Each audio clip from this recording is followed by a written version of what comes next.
What's good, yo? We back, RTTV podcast. And if it's your first time, man, I promise you it definitely won't be your last. So make sure you kill, murder, and smash that subscribe button.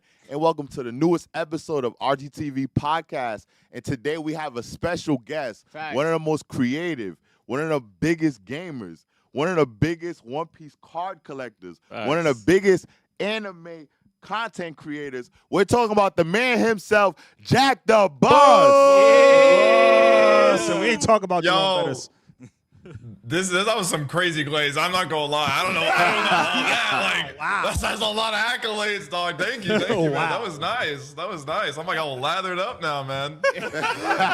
Wow. We appreciate you, man, rocking with us, man. All our subscribers were so hyped for this podcast, man, so we had to make sure the intro was right for you, man. How you doing today?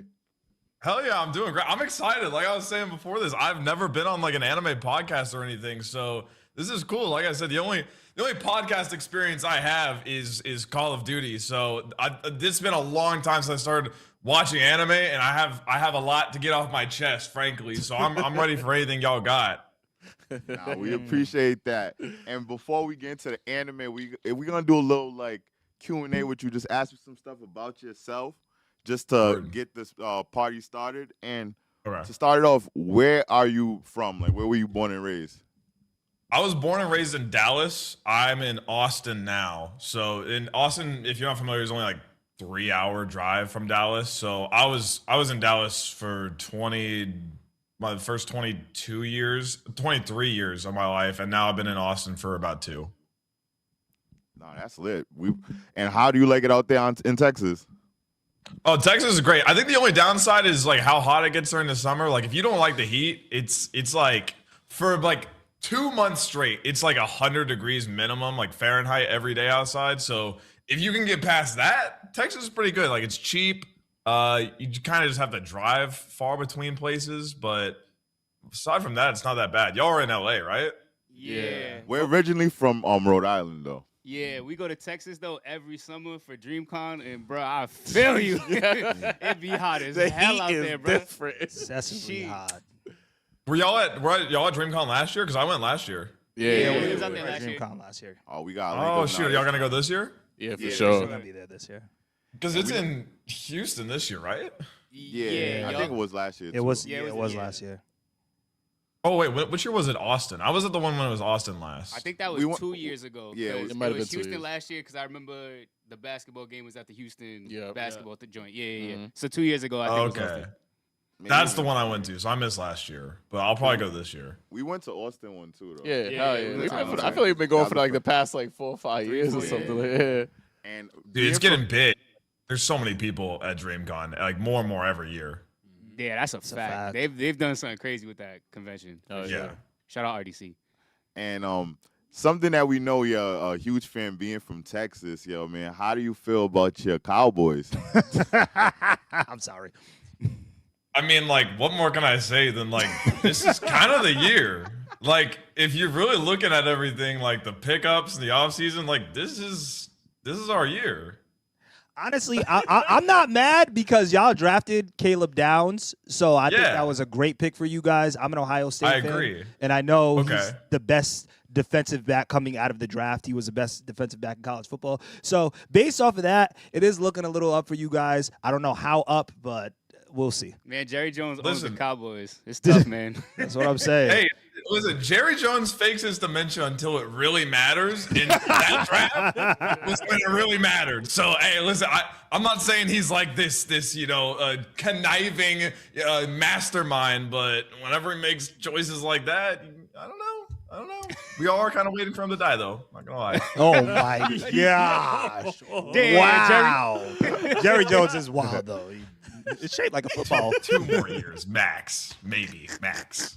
That's hilarious. I mean, his whole family tree is taking over the team afterwards, so it's really not that big of a deal. Like, it's gonna be the same thing, but there's gotta be some long-term plan set in place to like cryo freeze his brain and have him run the team for the next 1,000 years, probably.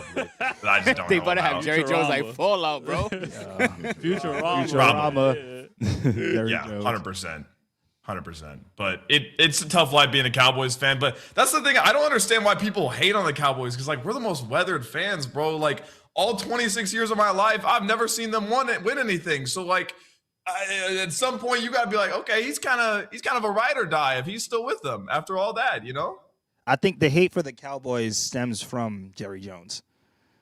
So I don't even really think, because I don't think personally there's a lot of players that do asshole stuff on the Cowboys. Nah, they're just. I think the Cowboys just, are just supposed to be better than they are every year that they're not. That is true. And then they get things that happen like they have the worst luck in the world. They have the worst luck in the world. I'll say that about Cowboys. Like losing Micah Parsons. But at least it's not Cleveland, so could be worse. Yeah, losing Micah and Luka in the same year was like my 9/11. Like I was only 2 when 9/11 happened. But like, that was like those were my 2 towers that I lost. You know, Parsons. And, Wow.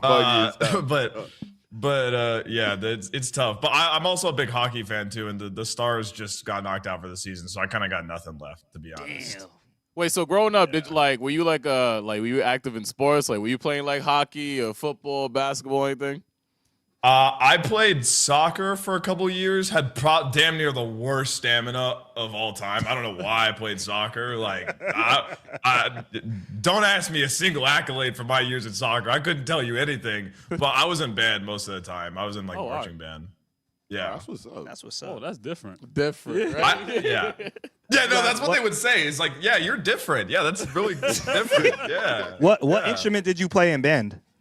I was in the drum line. Shout out to Kid and what? Nah, he was the other dude from Drumline. What's his name? The kid is boy from Drumline. Yeah, forget his name, bro.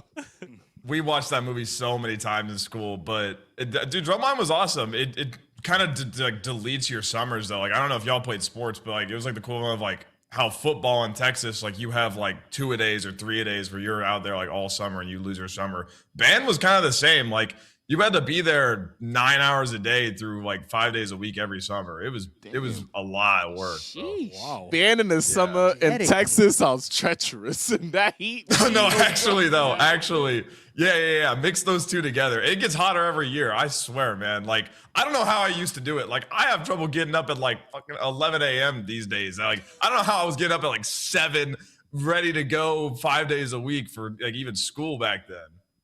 That's wild. That's facts. we was forced to. That's why. Like I now, know, right? like, now we have the liberty, but before it's like we had to get up for school, whatever he was doing at that time. Yeah, pretty much. Like you're kind of locked in, and then you don't really have any other choice. All right, so now that we're talking about your background, when did you actually start getting into anime? We know you love anime, and what series was it that put you on? Was it the TV show? Was it a friend?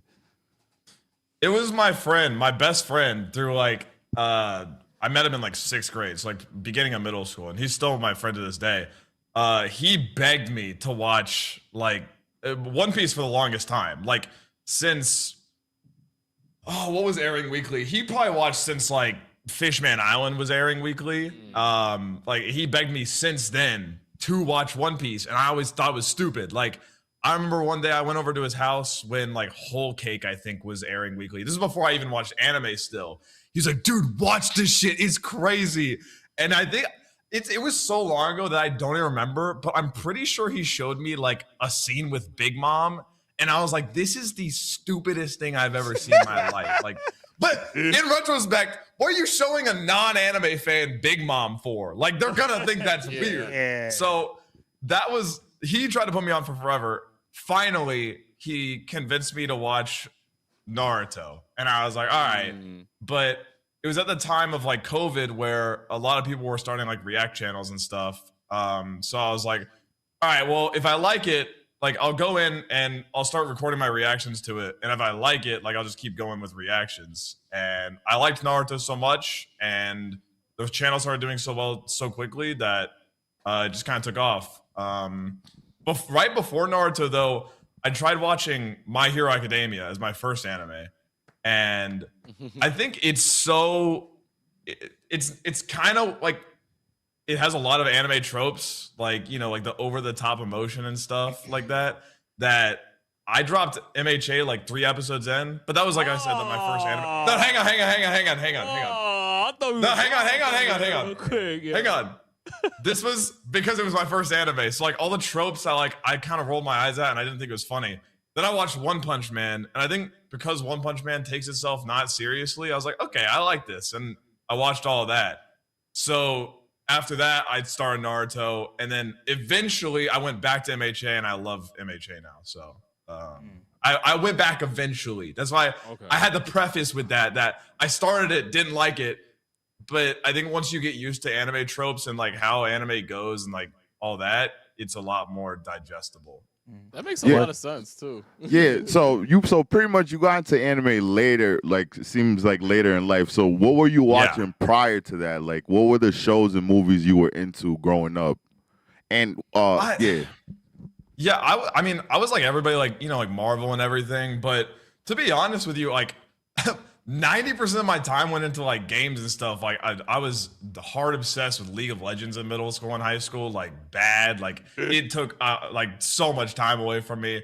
And Call of Duty, like all my time went into like I said, I started YouTube on COD. So like all of my time went towards like making COD videos or like COD streams and gaming and stuff. So like I watched TV and stuff, but I would say I'm still not that like cultured in TV and stuff. Like I was really late to anime. I started watching anime, like I said, like 2019, 2020. So I think I was 20, 21 years old whenever I started. So I was way later than most people. But like I said, gaming was where all my time went and like growing up pretty much. Bro, don't worry, bro. That means me and you started watching anime around the same time. Yeah, around the same time, really? bro. So I'm with you. That's what everybody said. Yeah, people see like you start watching, then they're like, "Oh my god, you're like a newbie," and I'm like, "Damn, it's been 6 years, but like I still have like no credentials apparently to like most people. Like this is stuff like when do I get to be a part of the team? You know what I'm saying? Like people that got to watch Dragon Ball in like diapers. I'm like, man, like I didn't get that. Like I didn't get put on, you know." Bro, I'm with you, bro.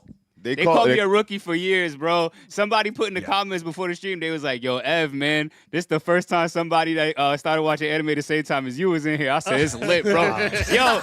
yo, 2019 anime viewers, link up. Yeah, so, hey, we're just as passionate as you guys, all right? So don't exclude us too fast, bro. Were you playing Pokemon or any Dragon Ball Z games when you were younger though? That could probably be like for sure. Let's go. Yeah, Pokemon for sure. I don't think I've ever watched the Pokemon like TV show, but me either. You ain't missing much.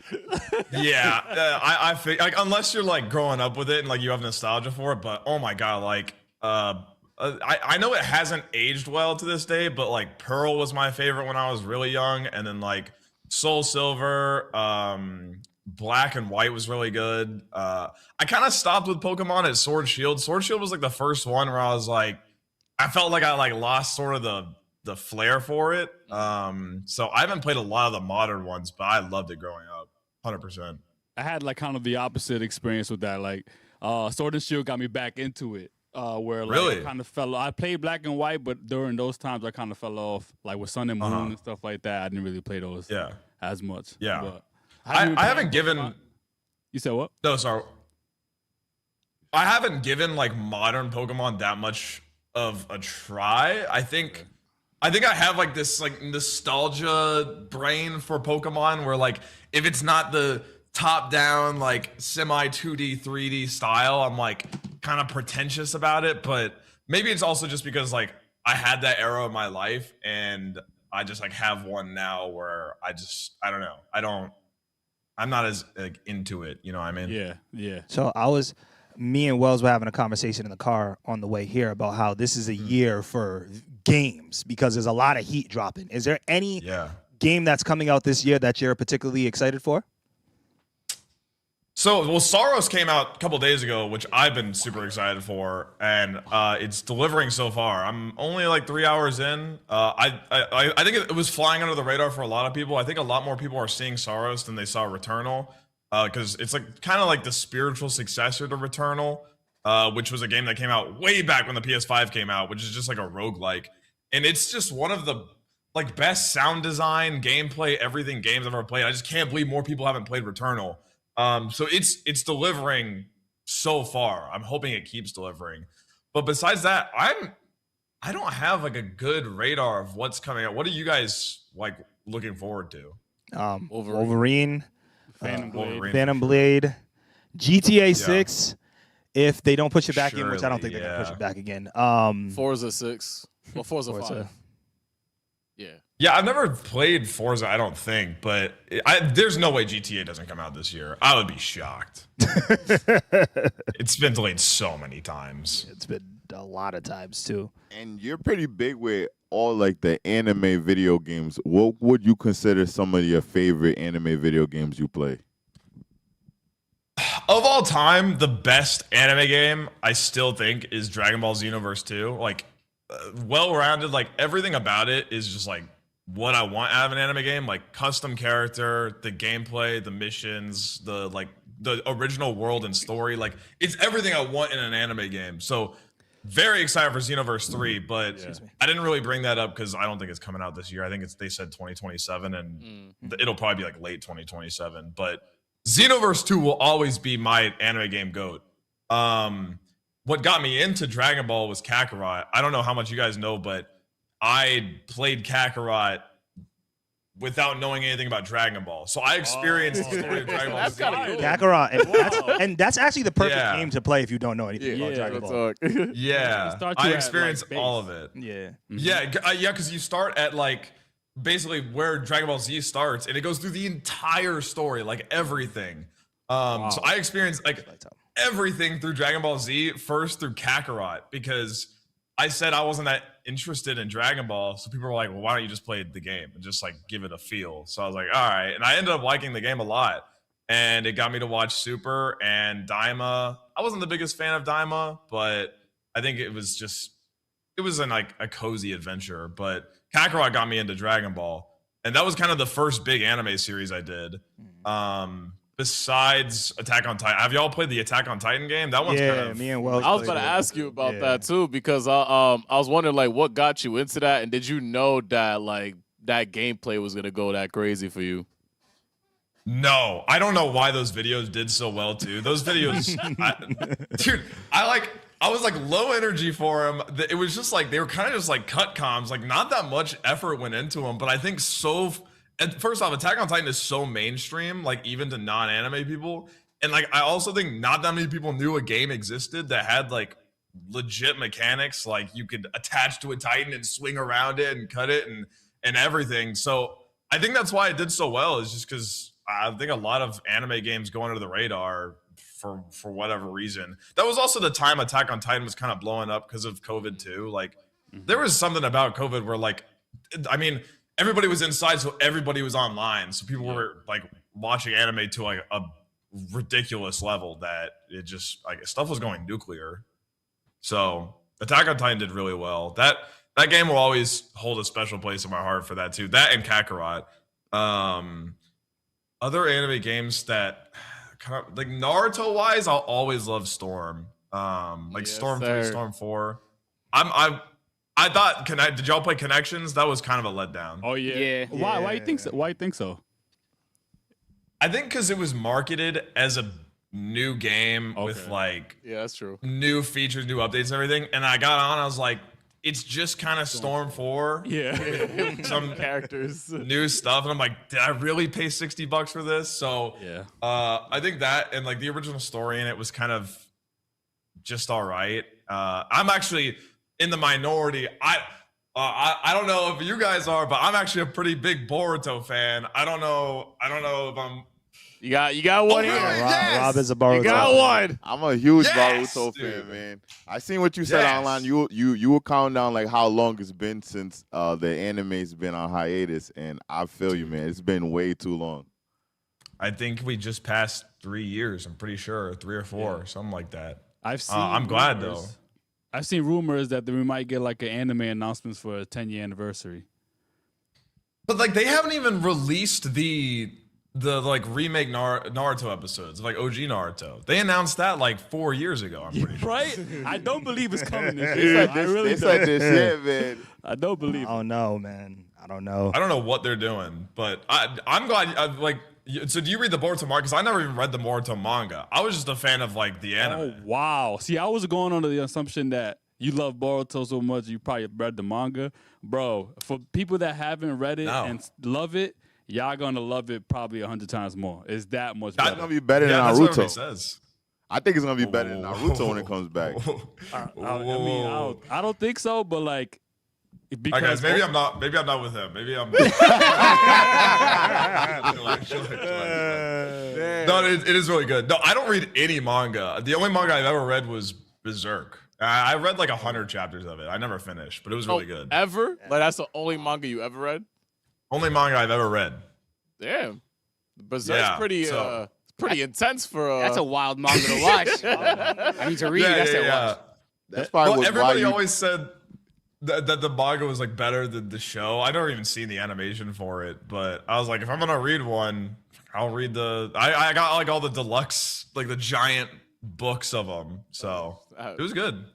That probably would turn you off to reading manga. He said, "This is what manga's like. You know what? I'm just gonna stick to the anime and stuff. Like I said, I react to One Piece still. I've come close to cracking and reading the One Piece manga about 1 billion times. I've said within the next year I'll probably crack, because especially with the new release schedule and how it's only going to be like 30 anime episodes a year now for One Piece. I think I'm like, at some point I gotta jump in, because like the day the One Piece is like revealing everything, I feel like I gotta be there. Like that's a thing that like you just kind of gotta be there for. But yeah, and it's like, I mean, the manga's like, people say like a year and a half ahead. So I don't know. It's just one of those things. I don't know if y'all read the manga or if any of you do, but yeah, I read the manga and I was reading it on stream. It's been a little bit now, but I would probably recommend you reading the manga at least after this first 24, 26 episodes they're gonna do. And you probably should just keep it on Twitch though.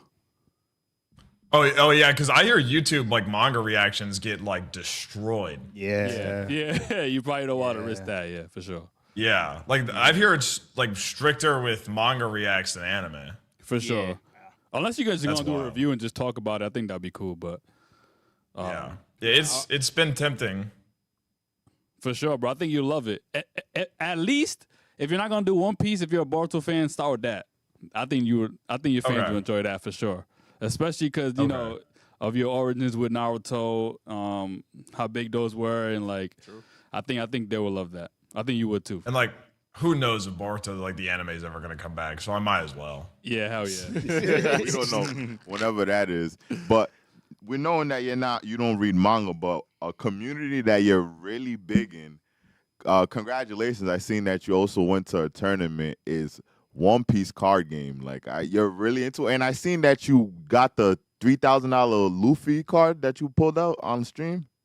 Yeah. The gold like Gear 5. Yeah, that was a crazy card. Yeah.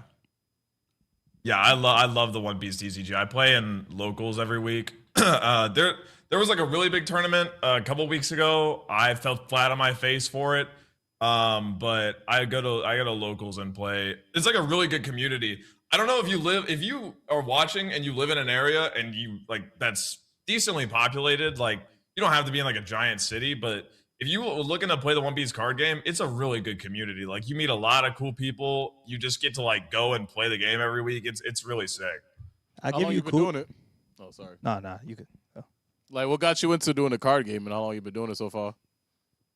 So like, I love gambling, you know.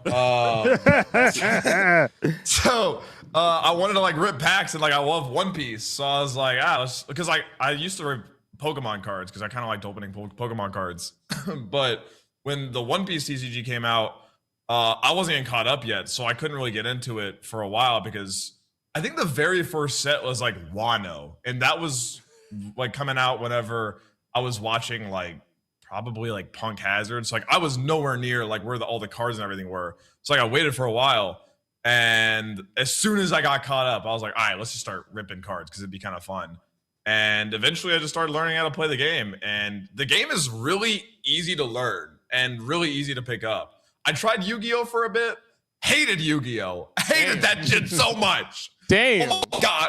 I might have to give it another try one day because like I'm friends with like Rhyme Style and stuff, and he loves Master Duel, and I try to get into it, and the first time I played Master Duel, I don't know if it's like a meta thing or what, but like I'm just like this little minnow going in like, all right, I'm just gonna try the Yu-Gi-Oh game. So like I play and like whatever deck they give me, I'm like, all right, I play like one snake, and then my opponent played 30, fails me like 30 past his turn. So, the worst first experience I've ever had for anything ever. So maybe I gotta give Yu-Gi-Oh! Another try one day, but I don't know if I have the brain capacity for like 2 TCGs. Bro, I won't lie to you. We lost you for like a second there, but I will tell you that we played Yu-Gi-Oh! So damn much that I could almost tell you what you just said without hearing what you said. Cause yo, when I tell you we watched Yu-Gi-Oh! We reacted to Yu-Gi-Oh! The series, and Oh really? for like, bro, for maybe what, 4 or 5 months? Yeah. We were fiend out on Yu-Gi-Oh! Cards and just playing and ripping decks. Yeah. And bro, every day for I would say like 3 hours. Like we were dueling like all the time. And you said on Master Duels, tell me if I'm wrong. Like you play somebody where, bro, they just gonna beat you in one turn and you don't even know what's going on no more. They're linking their bro, Yu-Gi-Oh! Is one of those games that if you play somebody that really, really plays it, it's cooked in crazy. one turn. It's crazy. It's crazy. Yes, Like yes. I don't know who they set me up against in my very first game, but yeah, I played like one single snake card, and then they proceeded to play their entire deck and bend me over. It was fucking humiliating. It was humiliating. So maybe I just got unlucky with like my very first opponent, but I don't know. I'll try to pick it up again one day. Yu-Gi-Oh's cool. Nah, you sold me on One Piece though, bro. You said We yo, tried it. We did try it. We tried One Piece, but he was like, yo, I like gambling, so I just want to open cards. Like, I like gambling too. I'm like, I have to open these cards, yo.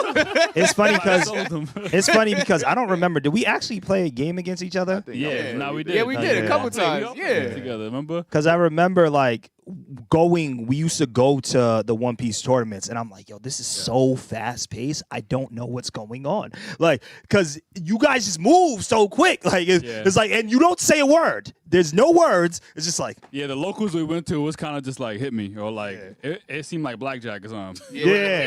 for real. But it's less. Correct me if I'm wrong though. It's less like complex than like Yu-Gi-Oh though. No. Oh yeah. Especially Oh, now, yeah. like because it's early in the game, right?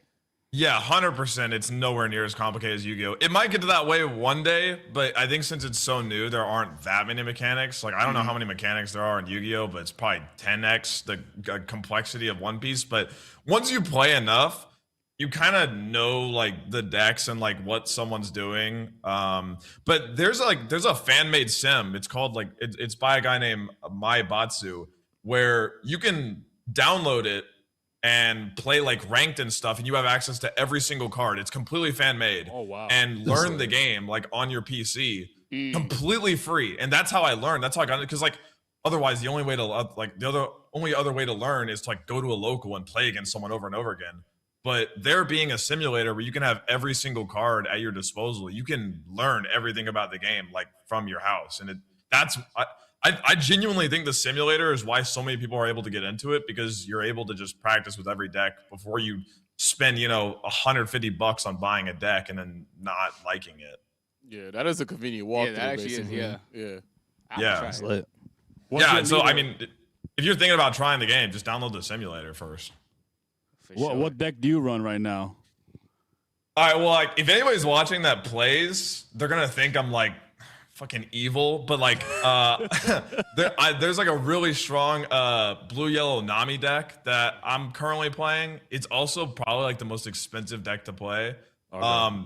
If it makes people feel better, it's the deck I fell flat on my face on at a big tournament a couple weeks ago. But I played that, and then there's this also really popular Enel deck that just came out with OP15, because OP15 is like Skypiea themed. So Okay. The power creep is getting kind of bad though, I'm not gonna lie. Like every leader they release now is like stronger than the last. So I'm hoping that they kind of like lock it down. But the next set is Impel Down, and it's like all the people from Impel Down, like Luffy and all them, and they all look strong. So I don't know how it's gonna go. Damn. You're kind of selling me right now. Yeah, right. Yeah. I'm about to stop buying decks and not open them yet. Dude, it's sick. Tell us about that stream that you did with when you put out that One Piece card. How did you set that up? Are you talking about like the really expensive Luffy?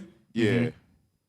Yeah, so it was like a really hyped up card because there's manga cards, which are usually like the rarest cards in a set, where it's like a character and then it's like manga panels behind them, and the hit rate for that is like 1 in 36 boxes has one, so like it's really rare, and they're usually a minimum of like $1,000 a card.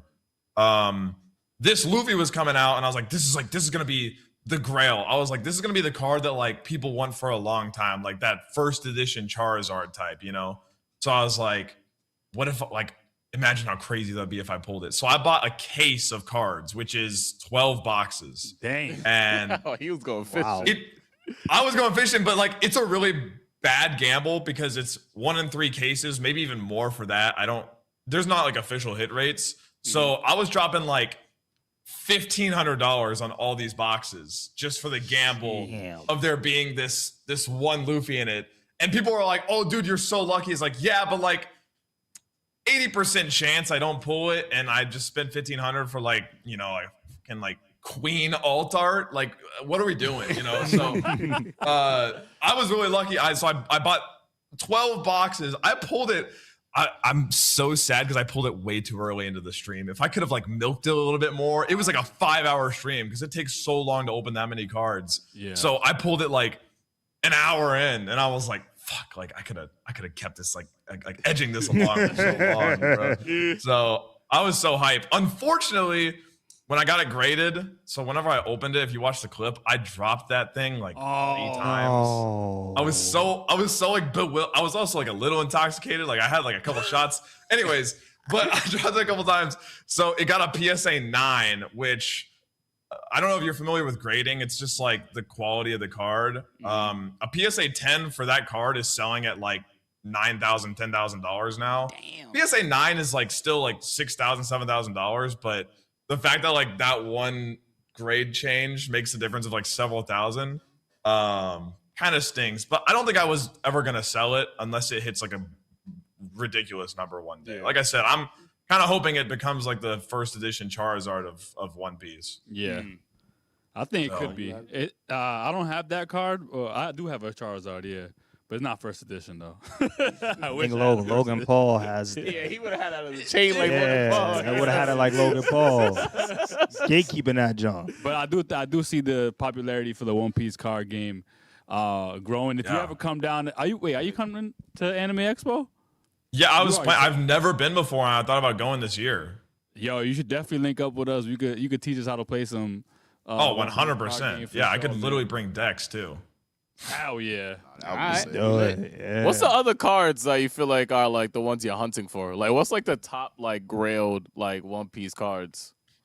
So it's always the mangas, and then like, dude, there's so many like Gooners in One Piece, like because like people always want like the Boa Hancock cards and the Nami cards, like that. Those are like unironically, those are always more expensive than like guys because you know how like the One Piece fandom is. So like Boa cards, Nami cards.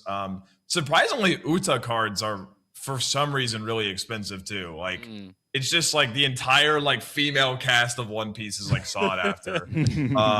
There's like also a Luffy tax. Like any card that's Luffy is usually gonna be more expensive just because it's Luffy. But yeah, it's pretty much those. But there's always like like I said, the mangas, and the mangas are usually the biggest chase. Okay. So except for the Soga King manga, that's like the cheapest one. For some reason, he doesn't want it. Wait, what I don't know. What he said? The Soga King Those are what. Nobody wants that. Nobody wants that. Yo, bro. Just know when we get into this full One Piece conversation, brother, I got some questions, man. I heard you got some Usopp hate in your heart, and we need to let that out, man. Oh no! Wait! What are my advocates here? Are you guys all Usopp fans or what? No. Listen. I'm standing on this island alone. And this island is beautiful, and we getting Conqueror's hockey, and that's how we come in. My God. Wait, watch this Elbaf. Elbaf arc. You see Usopp at the beginning. You see how we talking. We see him scared in the beginning. Yo, scared. You're already seeing life. You're already seeing. We're prepping you for stop the. it, bro. Stop it. You see, we all watched the last episode. We had a full episode just to show you, bro. Like, Usopp could do something. Don't worry, man. The full episode showing episode. that. I'm pretty sure Nami went crazy on that one too. I made who made the weapons used? Who made the She weapons didn't make used? Zeus. No, That's who what made I'm the saying. weapons? She didn't make Who Zeus. made the weapons? She though? used Zeus. How you She gonna used where you gonna Zeus. put him in though? It The don't genie matter. might be in the lamp, but he made the lamp. Do you We're guys talking see about the like wielder how of the tight weapon, though. Usopp fans get? Like Usopp Bro, fans come get on, Yo, bro. he's Stop prepping it. you. So He's Stop prepping it. you Hey. for his delusional prediction that he's gonna ask you about a little later on in the podcast. My question would be, have we not been saying since the beginning of the entire anime that Elbaf is gonna be Usopp's arc? Has Usopp not been the person that's been foreshadowing Elbaf? Yes or no?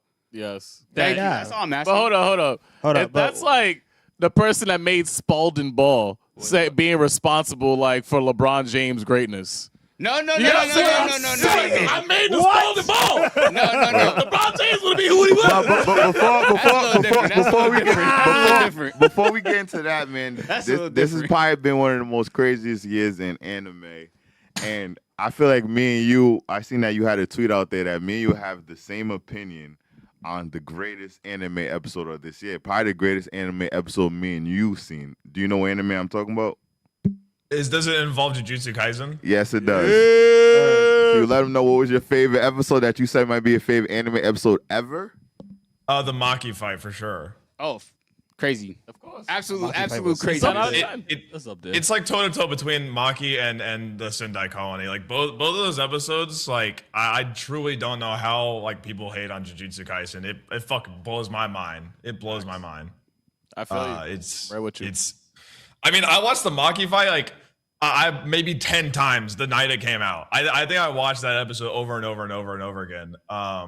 It's just it's unbelievable. I see a lot of people's criticism of JJK is like for the story, but I feel like it's kind of the charm in that you're watching something and the narrator explains it and you're still confused. That's kind of the beauty of Jujutsu Kaisen, you know? I do think that JJK gets too much hate for that because I do feel like if you do revisit the information, you will understand it. It's just there's so much stuff happening sometimes on screen where to read an explanation and also acknowledge the beauty in this fight is kind of hard. You know what I'm saying? But I do think like the story is great. It may take a few times revisiting it, but I think they hate on it too much for that. But it's definitely I would compare it to watching, for people who are new to anime, probably watching Dragon Ball Z now. When we watched that as kids, like the action, you know, continuous fights. Yeah. I kind of understood what people meant when they said like the Mahoraga fight was like a little bit too much because I liked that fight for like a baseline, but there were some parts where you're like watching, you're like, I don't even know where anybody is right now. Like I don't even know what's happening, but I'm just like sitting there like enjoying it for what it is, like these flashing colors. I'm like, I don't know. It's just I love it, bro. I've said that Jujutsu Kaisen is the only anime I've seen so far that had like a 10 out of 10 season. Like I don't think there was a single episode in season 2 that I thought was bad, and it blew my mind how they didn't miss a single time. I love you, Jack. It's crazy. I love you so much. You're preaching straight heat right now, man. I'm a person that's an advocate of JJK, so I feel you. Wait, so you don't think? It gets me mad when people hate on it and say it's overrated because I think it's really mainstream and the biggest like new gen for a reason right now. And then they'll try to tell you that Frierin's better. Like what? Yeah. That's actually a crazy Like take. what? Hey, Frieren is good. Frierin's probably number 2. Probably number 2. I think in this day and age, people just value storytelling more than anything now. Yeah. That's why people are so easy to say things like JJK is trash, Demon Slayer is trash, because there's a lot of action, but they just don't think the story's as compelling to other animes that they would watch. And that's the interesting thing about it too, because I feel like that Maki fight hits as hard as it does because of the story that's juxtaposed to it. Like if it's not the fact that she was scrutinized by her clan, if it wasn't for the fact that like her sister gave up her life for her to even have that level of capability, it's like that moment doesn't hit the same. So you can't take away one thing that basically adds to the gravity of that fight. Yeah. And I'll argue if JJK is a 10 out of 10 this season, My Hero got to be there too, though. Oh yeah, that's. Yeah. I think My Hero season might be a 10 out of 10 too.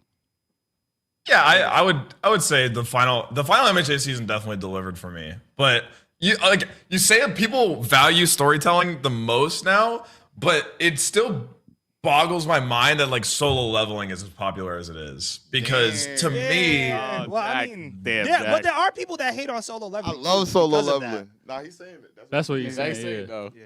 I'm saying. I'm shocked by how popular it is.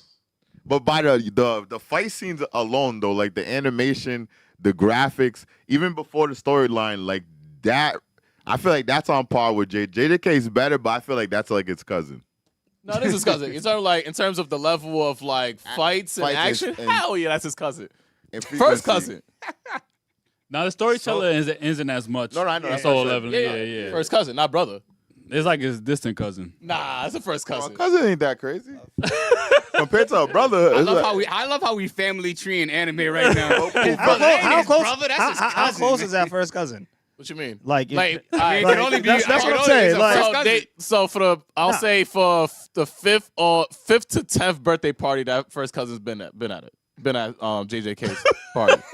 So by 11, it was just like 11, it our was family just started chalk? drifting apart. Yeah, we Okay. just Because we can't So eliminate how popular solo leveling. Am I invited to the wedding? Or am I not? Yes. Okay. all That's right. cause All right, so we family. You can never, because that's why Jack's saying what he's saying though. It's because how popular solo leveling is. So it's based on action. So what is JJK known for? Action and its story. So for how popular solo leveling is, you gotta say it's pretty close in terms of like. But I would say What it does. JJK is far better storytelling than solo. I know. leveling.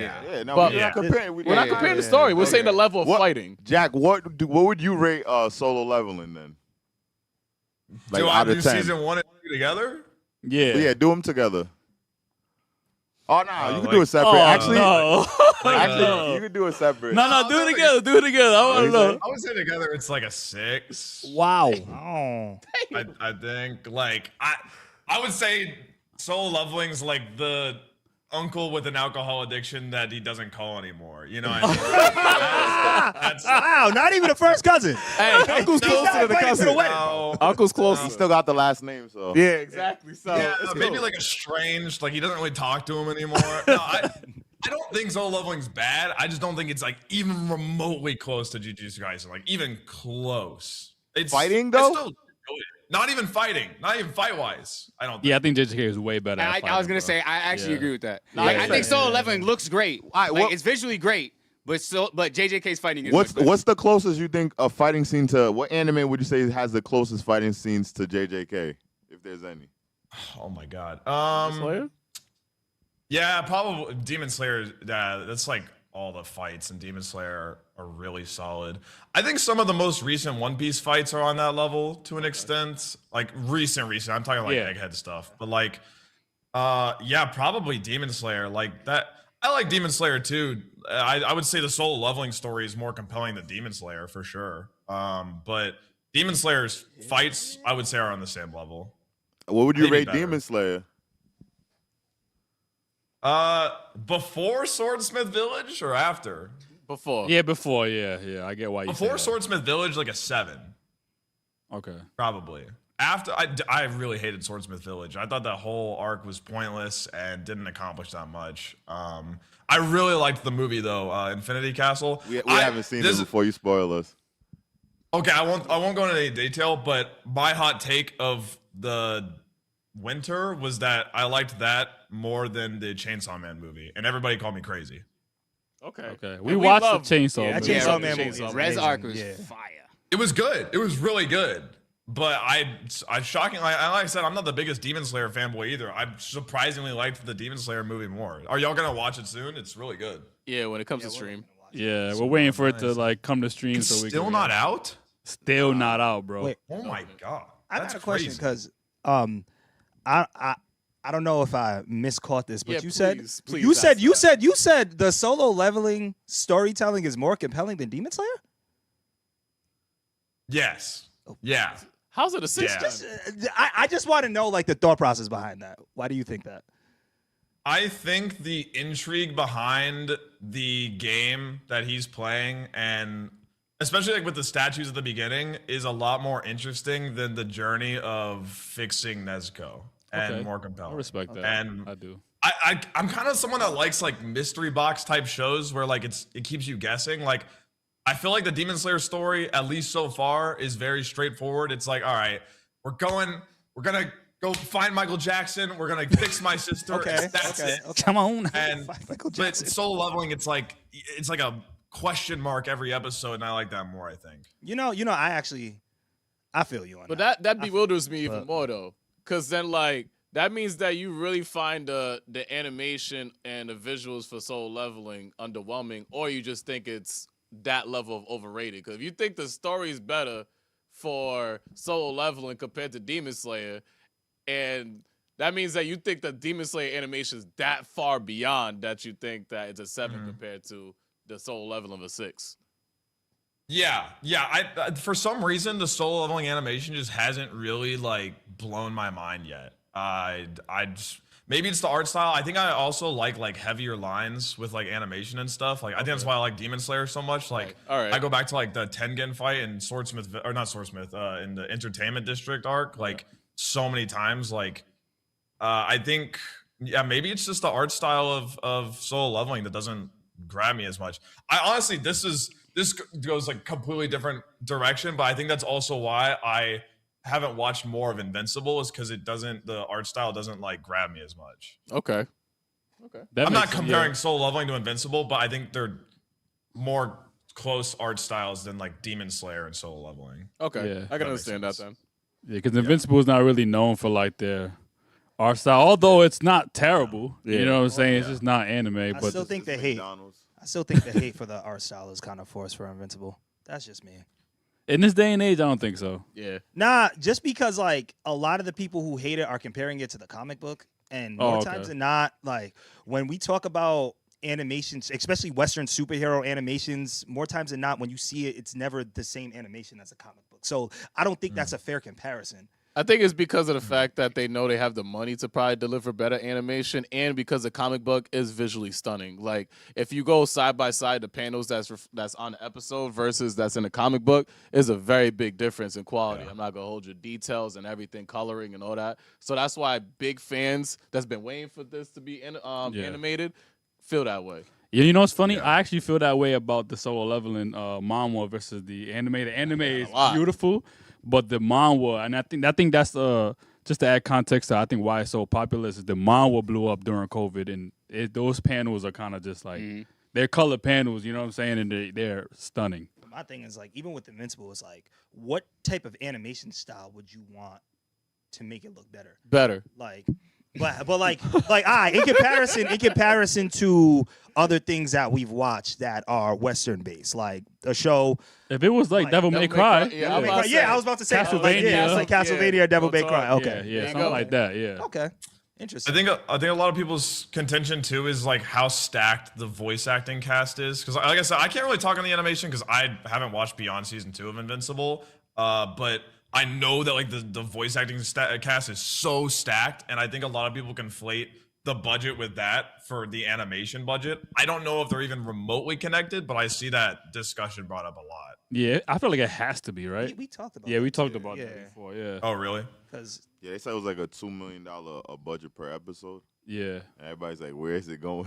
It has to be the voice actor because those voice that's Seth Rogen is Alan. You know what I'm saying? Like he kills it. Yeah. Do y'all watch? This is completely different, but I feel like they're being compared a lot. Y'all are watching The Boys right now, right? Yeah, sure. That's good. I've been really liking this season. You definitely gotta watch Invincible.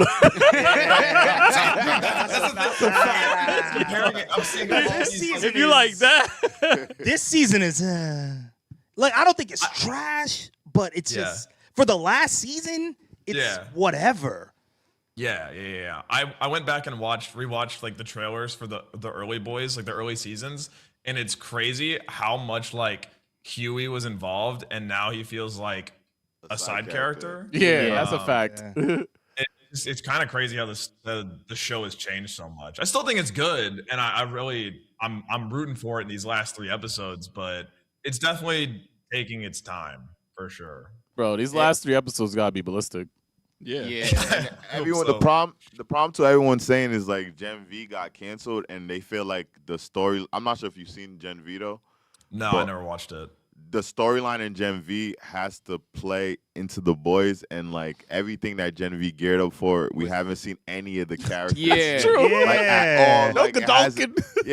nothing at all. So some people are like, yo, like you built this whole sideshow to build up the boys, and these characters haven't even returned. That's really That is that's a crazy. good point. It's right crazy there. That's because true. Gen V's ending was kind of like, I go to the boys to kind of Yeah. finish what we just kind of built this entire season on, which I thought was a A decent character season. from the boys is Gen V is supposed to be able to kill Homelander. Yeah, like Marie's character was built up to be like, yo, this girl can go handle business. And then it's like, we get to the boys and it's like, nah, we Starlight still.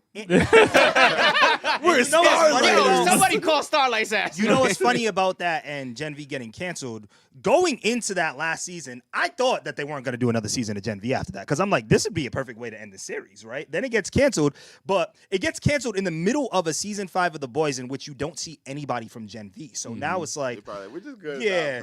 Yeah. like now it's just like, all right, now it's just make it make sense. Like, Nah, that is I would insane. be so pissed if I watched Gen V because like people were telling me before the boys' final season started, they're like, "Dude, you gotta watch Gen V. It's gonna be intertwined. You gotta know the characters and everything." I'd be so mad if I binged that just for none of this to matter. I know they've brought up that character Marie. They've brought her up a couple times in this season, but They it have. hasn't- It's just like, is that the only connection that's gonna be in it? Like, was all of Gen V just for like a name drop?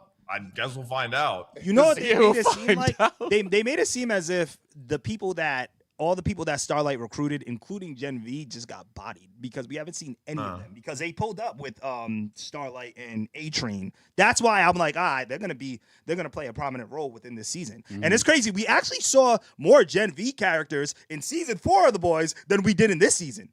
True. Yeah. Because That's we really crazy. only seen like the mental asylum shorty and came back for the boys. She was there, and like that episode, I think is the only time we really seen Gen V characters. Yeah. The last 3 episodes gonna have all them. Bro, hey, yo, at this point, they just gonna bring Marie for the last episode. Like, hey, yo, do the thing. Hey, do the thing. That's it. But That yo, does suck that man, it got canceled though. I know people liked it. Yeah, it'll be alright. yeah, I'm It was alright. all right. be Yeah, all it was all right. Okay, maybe people didn't like it that much. Maybe it wasn't that good. They didn't have to watch it. But yo, man, we got a lot of super chats here, man. Shout out to everybody that super chatted, man. We appreciate you. Y'all been asking some interesting questions. So without no further ado, let's get into some of these super chats, man. And this was the first one that we seen. We talked about this off camera. If y'all see Jack's setup here, it kind of alludes to it. But I'm gonna ask this question, man. Arnav Michaela donated and said, "Hey Jack, explain to RTTV why, and I mean why, is Gecko Moria the greatest character in One Piece?" Wait a second. no. No, absolutely Okay, not. All right. First off. And you hated on He's Usopp, so you better come on, man. Oh, he's way more compelling than Usopp. Don't get me there's wrong. not a- I don't know about that. Hey, let Go Jack ahead, plead his I'll let it case. go. Plead his case. He's not the best character in One Piece. I just Okay. find him extremely underrated as a villain because before I went into Thrower Bark, I was told that Thrower Bark was like damn near skippable, like in terms of like the quality of it and everything. And I thought it was amazing, like front to back. But despite like all the Akuma stuff that happens at the end, like I thought the entire Moria fight was awesome. I find his villain design awesome. I liked the vibes of the arc. I find his power sick and kind of just like his attitude. Like the first time Luffy comes across him, he knows who Luffy is. Y'all remember? He was like this.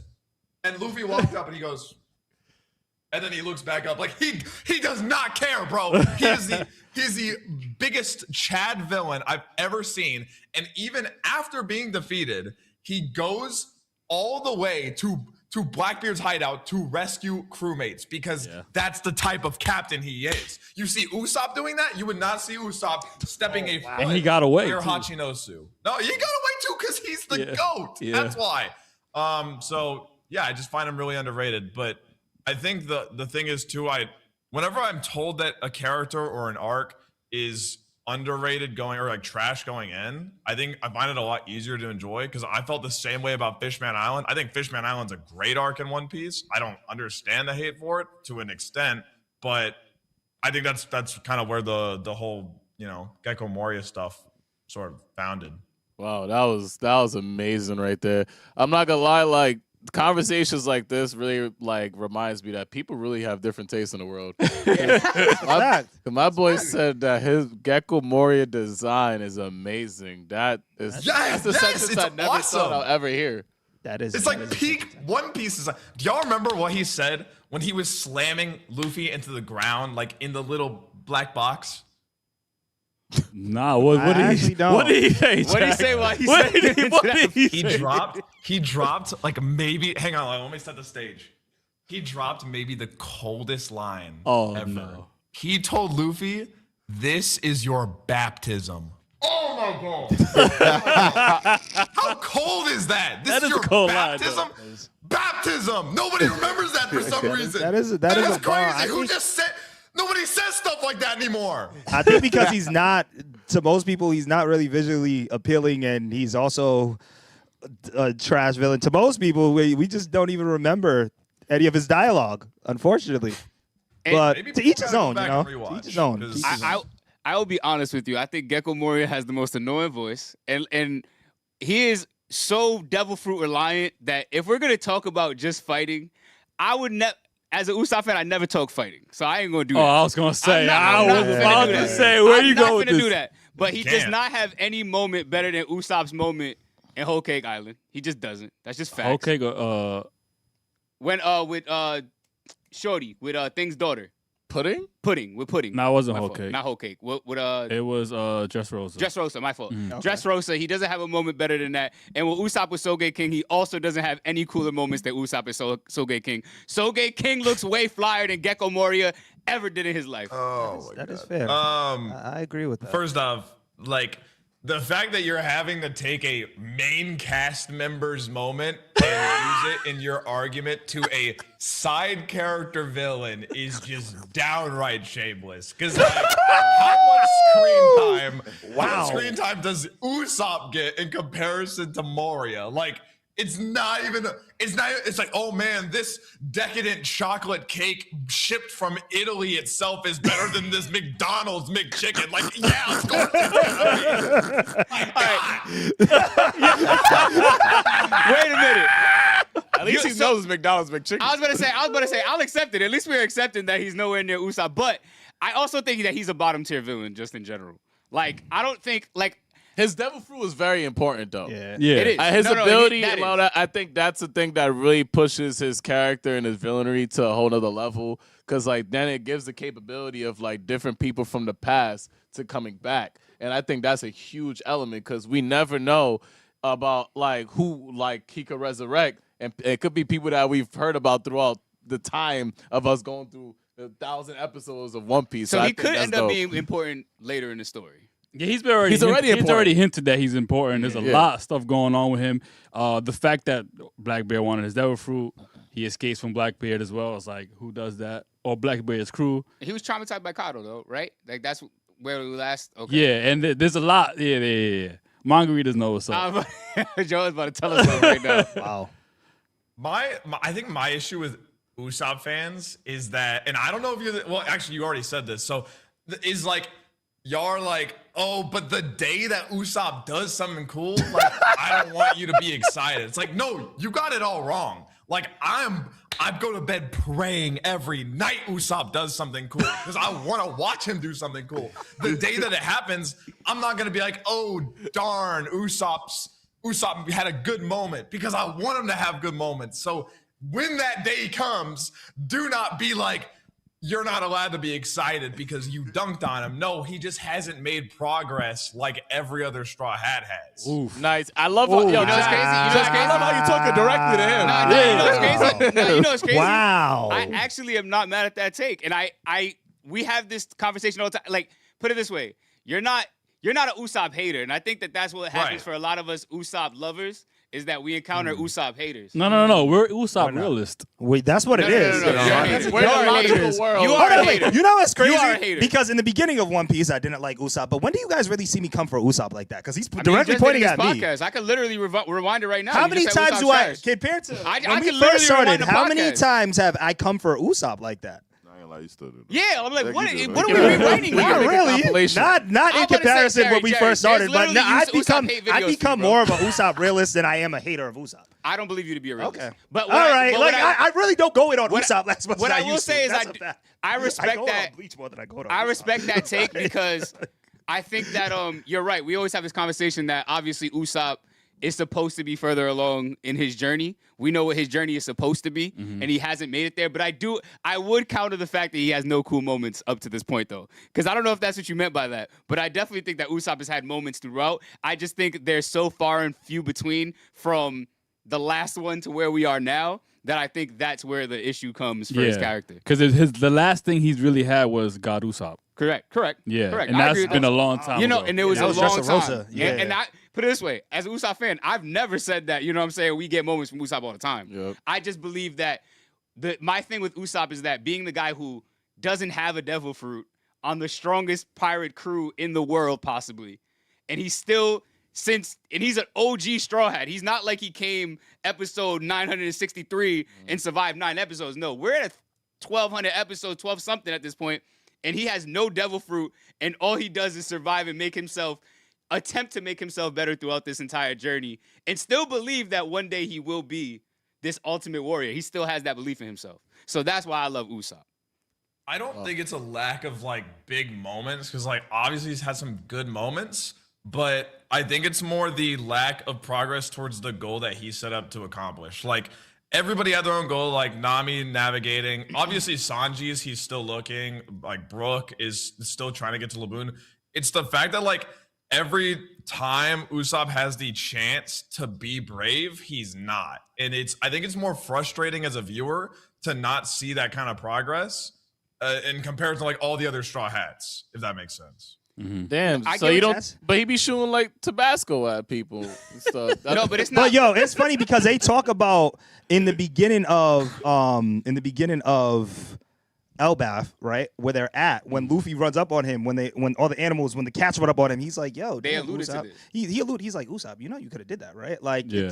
I get what you Yeah. mean by that, because there are moments to where it's like, you should be able to handle these things, and you're still just not doing that. No, and I agree, and I think that's why I was saying earlier in these last couple of episodes, you get the moment where Luffy's like, my man's like, you could have done that. Lock in. And you Yeah. see, like last episode, he actually does something. Nami does more. I agree, but I think that they're alluding to the fact that there will be a moment where, yo, I told you could do it. You just went out and did it.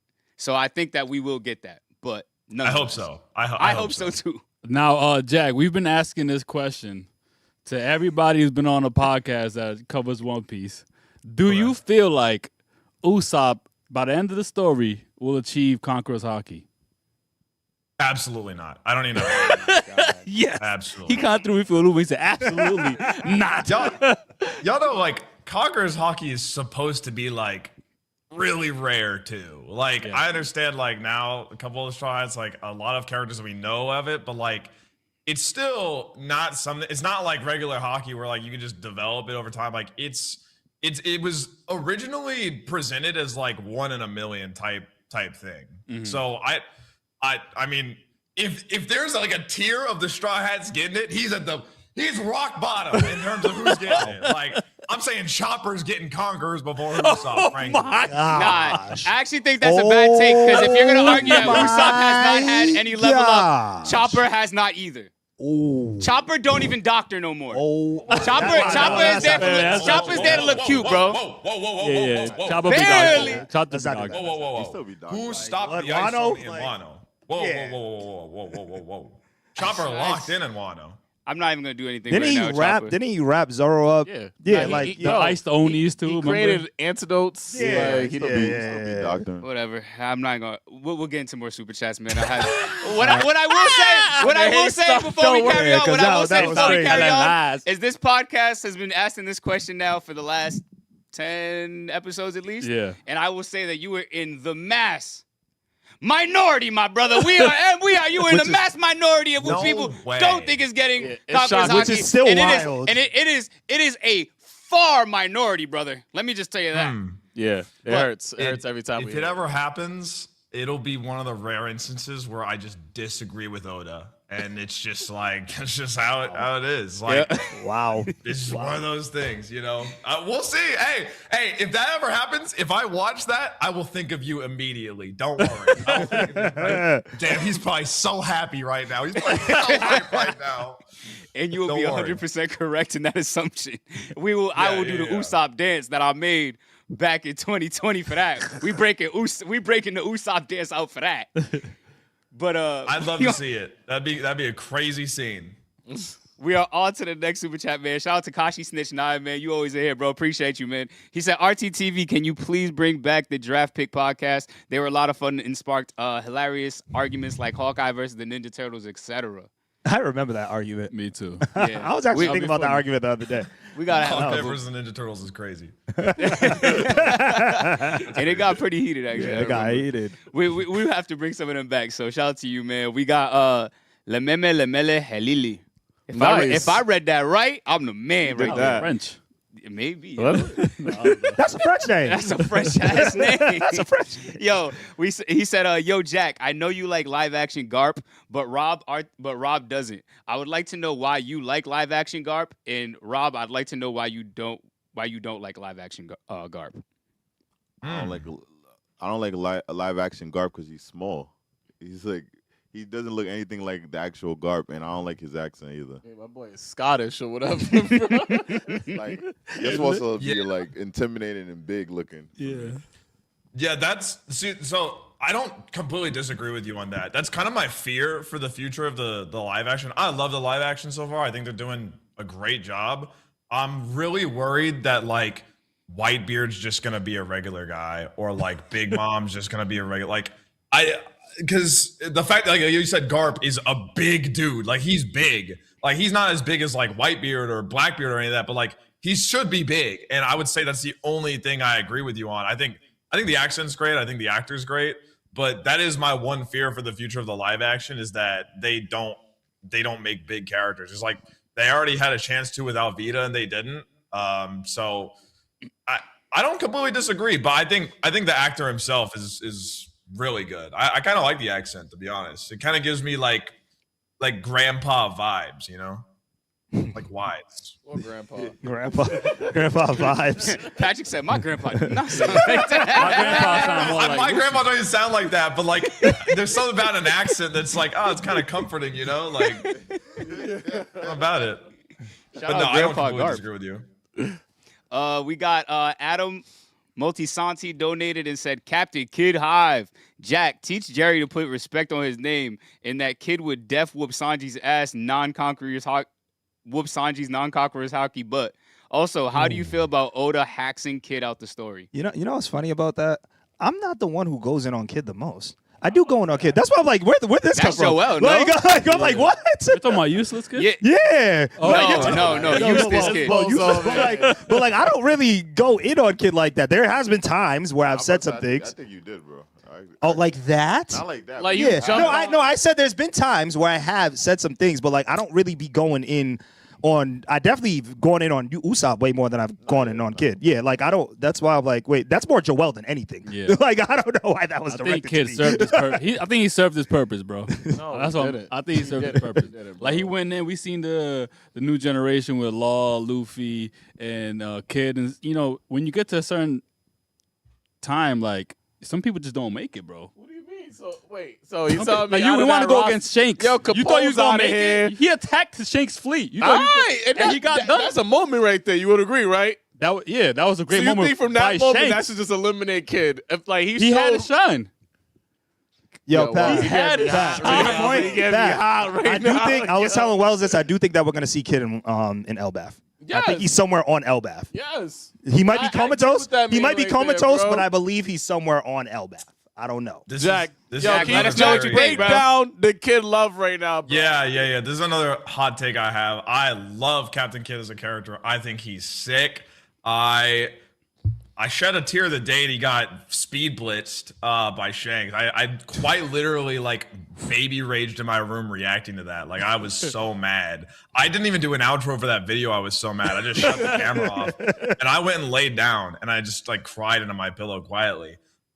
First off, I can't believe people genuinely think Captain Kid is dead. I think that's absolutely insane. Like if you've gotten that far into One Piece, you know how overly attached Oda is to characters. Like Oda was too worried to kill what's her name's dad in Skypiea whenever he got struck by lightning. Like if he's that afraid to part with that kind of character, like do you truly think Kid is just gonna like sink and die? Like no, obviously like a fish man probably swam and scooped them up or something like that. Like something 100% happened.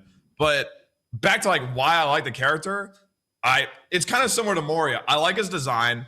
I like I think Captain Kid is like the truest pirate in One Piece, at least for like this generation. Like he pillages, he kills people, like he just does everything. And he's like truly like a bad pirate. And I like that dynamic.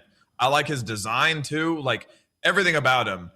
And I just feel like he doesn't get enough credit, especially for the Big Mom fight in Wano. Like like everybody says that like Law could have done it by himself. I completely disagree. Yeah, this happened. 100%. They needed both. So I think that's like one of the most underrated fights in the show is Law and Kid versus Big Mom. I think that fight is amazing. Jack. So Jack. It's just underrated. Like I said, like people glaze, Mihawk and like, what does he do? Like what does he do? He does more than Zoro. I'll say that, but no, not even close. Mihawk does more than Zoro. Now that doesn't make sense. Yeah, I'm like that. The way he said, well, that doesn't make sense. That's hilarious. No, what does Mihawk do? Mihawk keeps control of his territory. He doesn't. When we seen that? Like his house? Didn't his house get like repossessed by the IRS? Like, what Wait, what? Wasn't like the last shot of like his island, like the government coming to his island? My boy Rob said, when haven't we seen that? Throughout the whole show, we haven't seen that. Wait, we've seen. No, I'm saying like he's like elite. Like I'm basically saying like he's a boss. Like he's one of the warlords. Like, and remember when they had the meeting even with him and Buggy and stuff? I'm basically saying like he got more control of what's going on in Zoro in One Piece. Zoro contributes way. No, but that's what I'm saying. But you initially said. No, I know, and I stated more. exactly what I meant. I just did right now. And he still doesn't do more. I say he has control of more of what's going on in One Piece in the area, and he does. He's a warlord. I don't know. See, I understand. I don't agree with what that means. Yeah. I mean, he has I understand control Shanks across glaze. the- I don't get Mihawk glaze. I don't get it. Because Shanks at least has like really depicted how stupidly strong he is, especially like when he, Wi-Fi hockeyed Aramaki. But like I haven't seen that level from Mihawk yet. I think Mihawk is one of the most it's anticipation. characters. It's a build-up. It's anticipation. But when you go so many episodes with no release, it's like I promise you when he actually shows his power, you come back to us and be like, yeah, it was worth the wait. But it's the same as Usopp. It's like when Usopp finally does something, I'm gonna be hyped. When Mihawk finally does something, I'm gonna be hyped. I don't agree. I don't agree with that either. I don't agree with that. I think that Mihawk has illustrated that he is a character that people want to see more from, and when he does do more, it is going to be crazy. It's going to change the landscape of One Piece. I'm not saying he isn't the world's strongest swordsman for no reason. Like he's definitely strong. I just wish we got to see that, and we don't ever. Like even in comparison to Shanks, who never gets screen time, we've at least seen stuff from him that you can point to and be like, yeah, I get why he's where he is. Yeah, last thing we see with Mihawk that was crazy was what he cut a boat and he taught Zoro what he taught. He told Zoro. Yeah. He chased also a part Don of the Krieg. Cross Guild. He chased Don Krieg out of the Grand Line and used him as a feat. Like Don Krieg, no hockey, no devil fruit, no cool moments. Don Krieg to the East Blue. Like that's what we got. That and cutting ice in Marineford. Those are the feats that we have to go off of. And clashing with Vista. That's what we got. It's the build up, man. It's worth the wait. I'm telling you, man. When it hits, you're gonna be. It's like Grand Theft Auto 6. It's gonna be worth the wait, bro. I'm telling you, when it drop, you're gonna be like, Nah, there's a big difference between Grand Theft Auto 6 and Mihawk, because at least with Grand Theft Auto 6, we're gonna be able to continuously have Grand Theft Auto 6. Mihawk's gonna be like Patricrt. He's gonna have that moment and then gone. That's a great comparison. When the hell are you coming back, Mihawk? That's what everybody. That's not everybody. No, I'm saying all the big people like that. That's a lot of them. Law, Shanks Kid, has had multiple. especially Kid. Kid. We might never see Kid again. But Kid has You had. might never see him. Yeah, Like, but Kid- that's what I'm Kid- saying. I can say the Kid same has thing had, for- Kid has had Kid's had bigger back to moments. back, though. Yeah, That's not Kid true, and Law though. have had bigger No, I moments said than he ain't Mihawk. coming back. That's what I said. So that's it. I'm basically saying, and we have a whole lot more. And when it matters the most, when they got the budget for it, which they got now, it's gonna happen. But you just said a point. Yo, that's my not boy a said, yo, they've been putting away their little coins waiting to make Mihawk Yeah. again. No, I almost got enough money I to just draw promise you, Mihawk. it will break the internet when he turns up. And I put money on it. Nah, Every day they walk That's into what like I'm saying. the Toei office, like they got like a jar, they gotta put Yeah. it in, it just says Mihawk on it. Just for the inevitable day, like they gotta collect everything for it. Mihawk, Blackbeard. Blackbeard. No, I'm just saying, we haven't seen him like in a minute do anything either. He's the Seen him much offspring. more than Yeah, Mihawk, see bro. Blackbeard, You just seen him dog recently. Multiple things He recently. dog walked he Law did Law recently. dirty. Yeah, Yeah, that was a recent. Nah, was that even Egghead? But no, comparing That was that to Egghead. Mihawk, Yeah, you though, can't compare was that to- Egghead. you can't compare that to Mihawk, I'm not bro. comparing nothing to Mihawk. I just said a statement. No, that was You put him Egghead. in the That was same No, I column. wasn't. I'm telling you, I was saying I'm the just statement. I responding wasn't to the saying statement. anything. That was Egghead. Okay, That but I'm was- basically saying we Yeah. haven't. Oh, that was the beginning of Egghead. That was during Egghead. That was that during happened. Egghead. Yeah, that was during When he Egghead. beat a Blackbeard. When he beat when Law. Blackbeard beat Law. Oh, yeah. Yeah, that was during Egghead.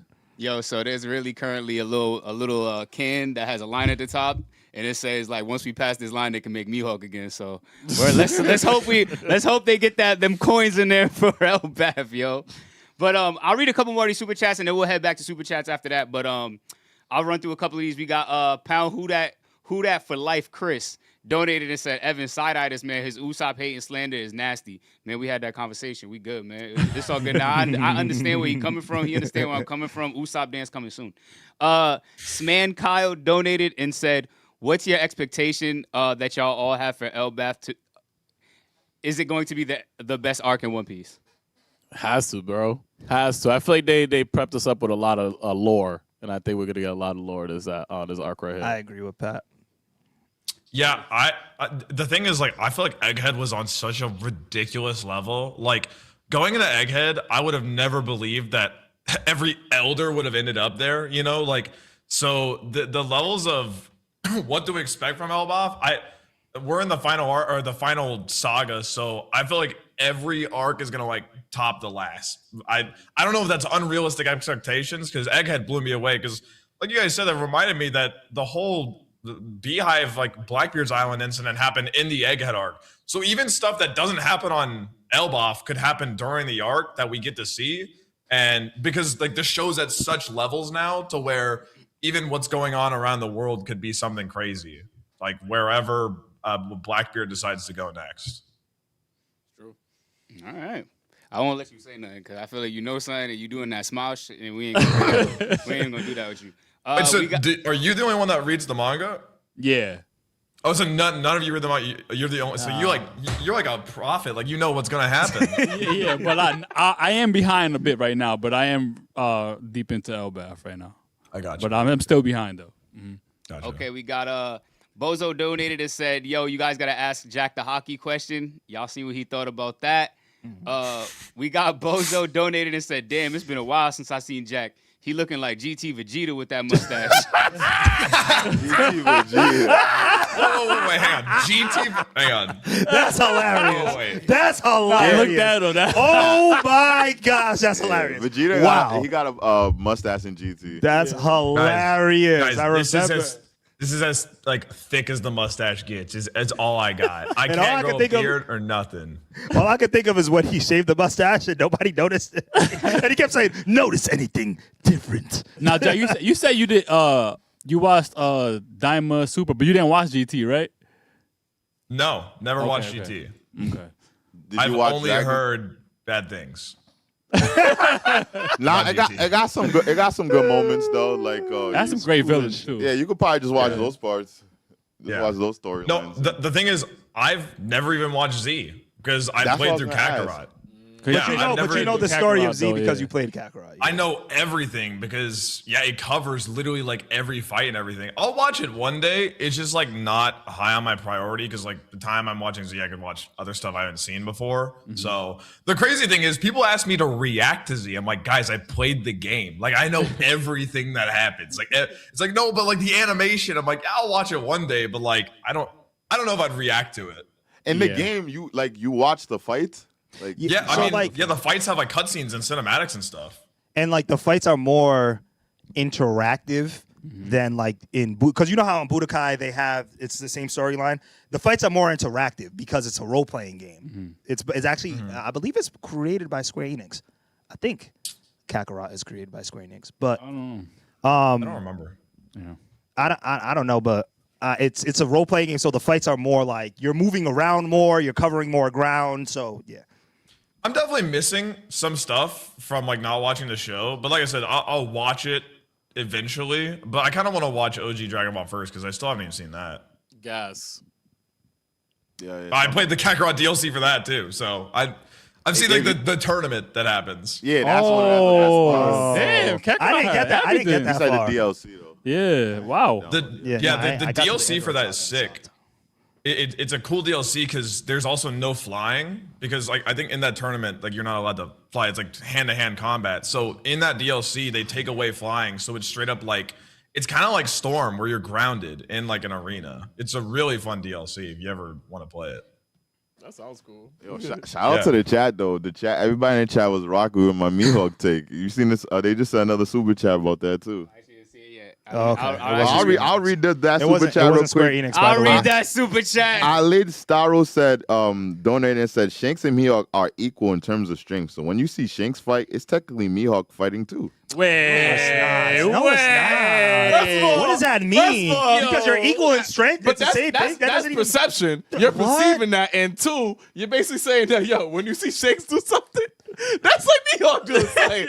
What? Yeah, we can't do that. No, that don't make sense. I give Mihawk his respect, you know what I'm saying? Especially because they've said that, you know, Mihawk and Shanks have battled or whatever, and Mihawk has won those fights. But, like, I'm not going to say that every time I see Shanks, I see Mihawk. And I feel like Shanks right now would be stronger than a Mihawk. Yeah, It's just like it goes back to where like I said, it's obviously like he has the title for a reason. It's just like we don't get anything. Like I would bet money he's on the same level as Shanks, but it just surprises me how many fans he has based off of not anything. Like nothing. Besides the Don Krieg upscale. He has. I said Mihawk got a higher bounty. Cook him, Rob. Yeah. Rob's like, it's not me. I'm somehow. reading it. I'm reading it. How do we know there's not just like a Mihawk fanboy in the world government bumping his bounty up just to make him look stronger? How do we not know that? That's funny as hell. Man, Rob commented that from his burner account while we wasn't watching, yo. But yo, so most of these ain't questions, so I'll zoom through y'all super chats. I want to make sure I get through these for y'all. So Lameme Halili donated to say, yo, RTTV, did you know that the actor that plays Magniello, who plays Crocodile in the live action One Piece, also played Bully in Flash in the Superman original movie 2002? That's what's up. Okay. Yo, Gabe donated and said, now that JJK is over, would you guys ever consider doing a new mukbang podcast or a podcast ranking your top 5 JJK fights? Man, things will be returning, man. We in 2-3 months, a lot of changes, a lot of new sceneries. For sure. Yes, sir. We got Eisen donated and said, yo, fun fact, this is actually fire. Out of the top 20 highest ranked anime arcs ever, Gintama has 5 spots, including number 4 and number 2. Y'all are not ready for this greatness. So that's the show we reacted to right now, Jack. So Yeah, I've never seen it. It's been going crazy. It's actually it's an interesting anime for sure. I feel like Gintama is one of those ones where like you don't hear about it that often, but the people that talk about it are like, it's the greatest thing I've ever watched in my life. But again, you don't know that many people that have seen it. At least I don't personally. But like the hardcore anime fans are like, yeah, it's like required. Like you gotta watch Gintama. I feel like you'll like it because you like One Punch Man. It's the Simpsons of anime, I would say. Yeah, with your sense of humor, I think you would enjoy it. Yeah, I think you would enjoy it. Is The Simpsons how? Like in what way? Like they make fun of themselves throughout the series, Exactly. like breaking the fourth wall. Like they make fun of other animes in episodes. Like Or is They- it Family Guy that breaks the Family Guy breaks the fourth. I think Simpsons breaks the fourth I don't wall know. I too. don't watch The I know, Simpsons, I know so- Family They all- Guy. Family Guy Fourth definitely wall, breaks the fourth and wall. Simpsons is just like a lot of references as well. Yeah. Like, they do for So I'd say more Family Guy then. Gotcha. yeah, they reference I a lot gotta of watch pop it. culture.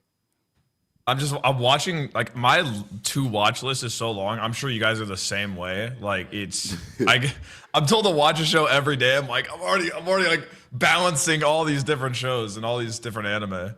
Wait, what are you watching right now? We know you're watching One Piece. What Yeah. else you watching? Anime wise, right now I'm watching Bleach still. I'm at like episode 270 of Bleach, 280. I'm watching JoJo's for the first time, and I started. I don't know if y'all have heard of it. It's on Netflix. It's called Orb on the Movements of the Earth. I've heard of Orb. It came out last season, right? Or Yeah, last year, man. If you like Vinland Saga, I don't know if y'all have seen Vinland Saga, dude. Orb is crazy. Orb is so good. Damn. Okay. Yeah, Vinland I Saga would is say fire. y'all should watch that. Vinland Saga's gas. I love Vinland Saga. But I mean, I'm liking everything I'm watching right now. Like Bleach is really good. JoJo's is good so far. So that's like all the anime I'm watching. It's crazy. I was just talking about JoJo's today. I'm still mad that they gave us that one episode and then said, "Well, see you when I see you." Well, don't make sure you don't spoil him. Nah, I wasn't No, gonna spoil it. Where are you at? Like, what part are you on? I'm in part 4.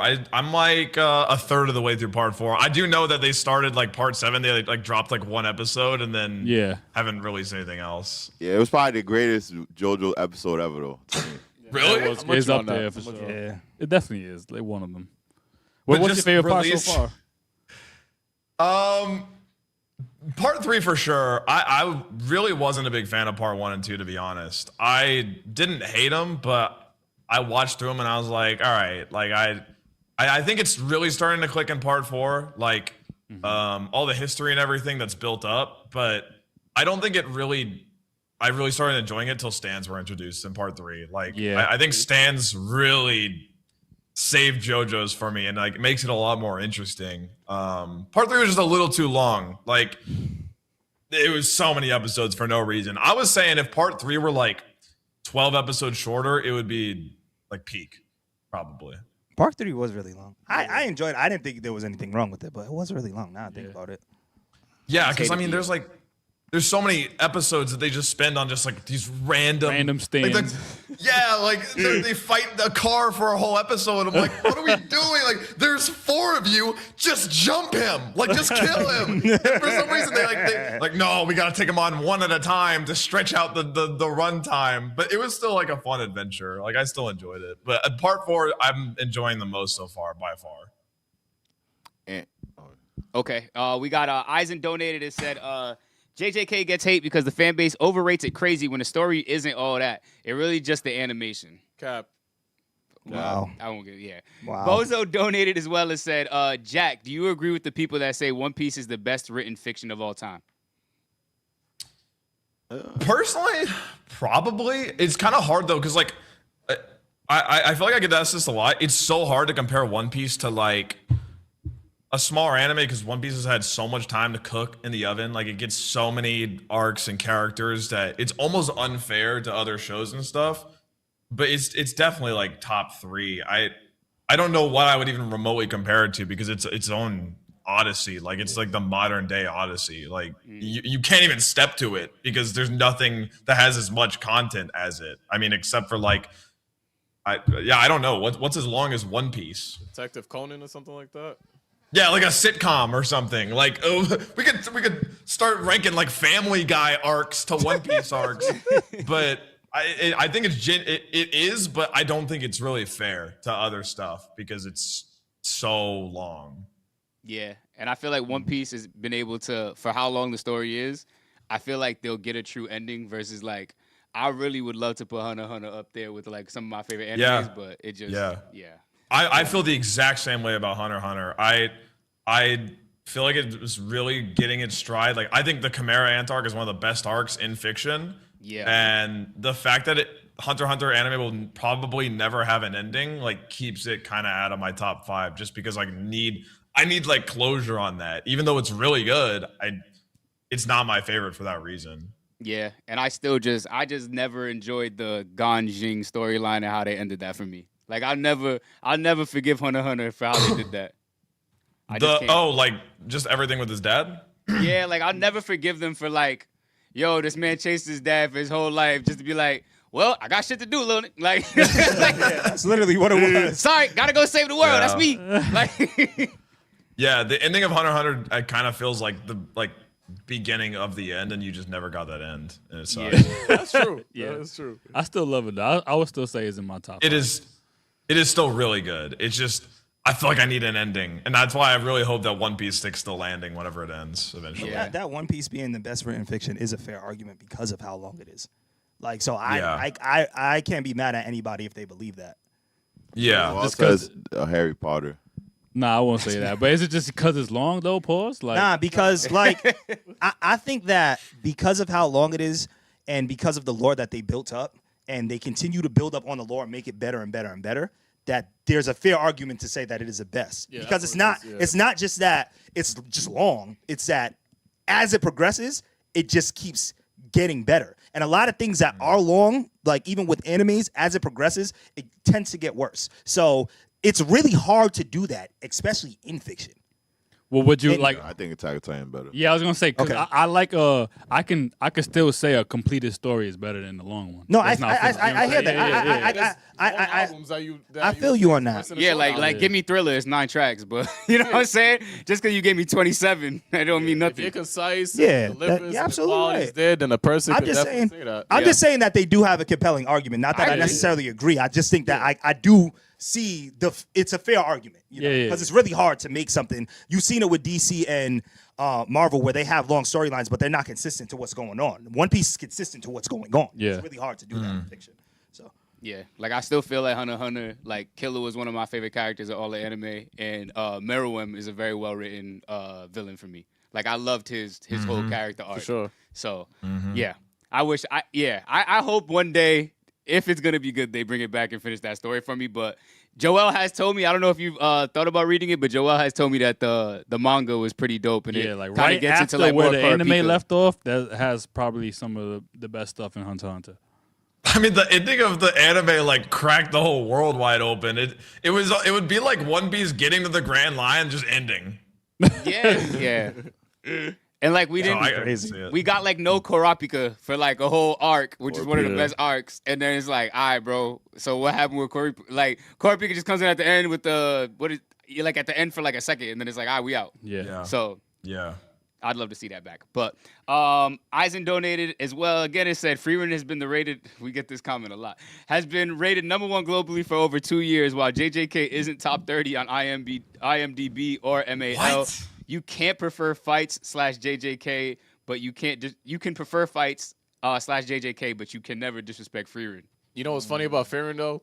Frieren's not in the top 10 manga sales of all time, but guess who was in there? JJK. Boom. Wow. Is Frieren like more popular in the West than it is in Japan stuff, or is it still like insanely popular there too? I would think it's more popular in Japan.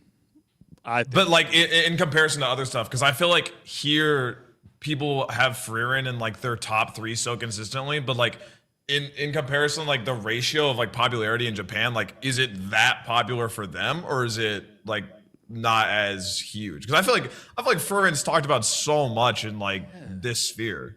Yeah, that's true. It must be popular there too, though. Right? Yeah, it has to be. I feel like just from season 1, people were saying it's the greatest anime ever.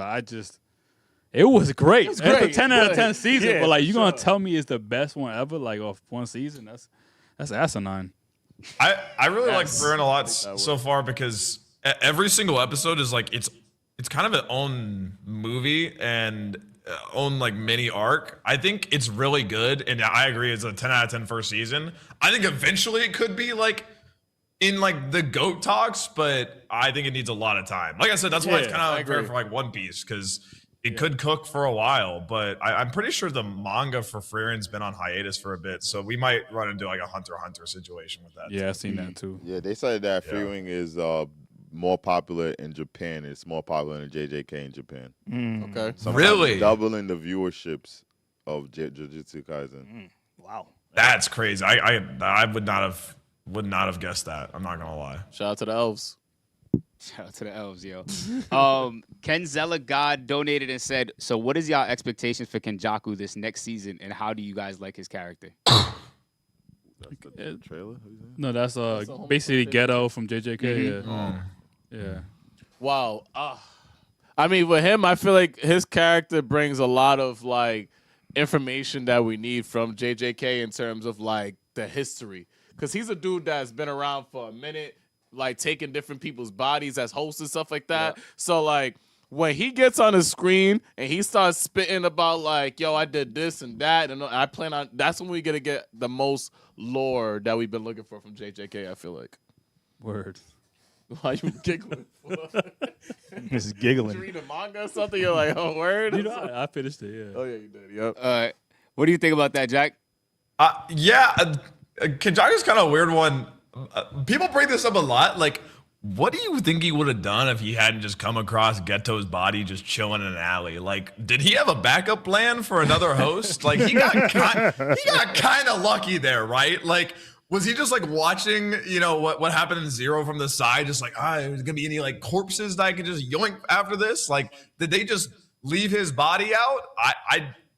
His character is cool. I feel like most of his purpose has been fulfilled at this point, though. Like setting up the calling games, making all of these like cursed users, and now he kind of just like sets it off, and like all the chaos kind of follows from it. I don't know how much of a role he'll have. I mean, in the meetings he's having with like all these leaders, like they're aren't they predicting that he's gonna like destroy the colonies, and like that's part of his like grand plan?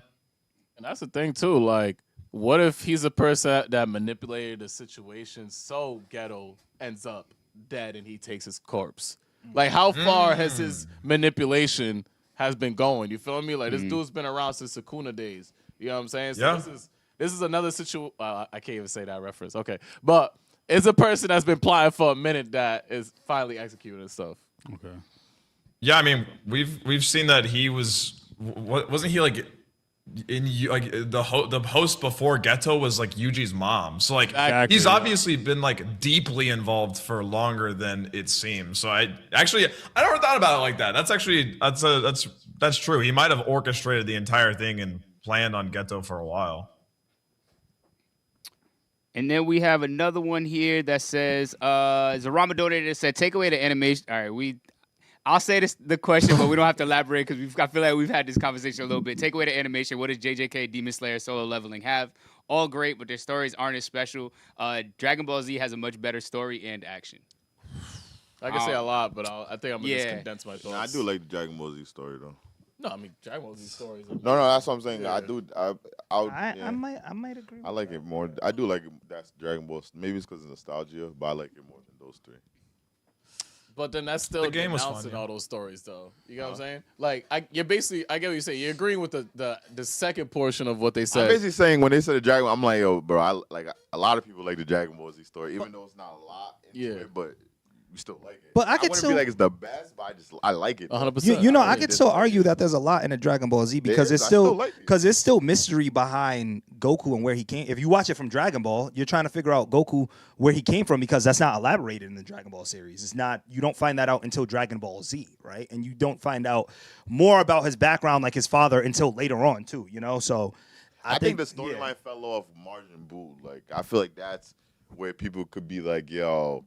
I don't know, but I feel like I liked Buu Saga. Dragon Ball, from Kakarot, from Raditz Saga to the Cell Saga, I feel like that story to me was A1. I like the whole flow of it, but I get Majin Buu, and then after that, how the storyline could be whatever.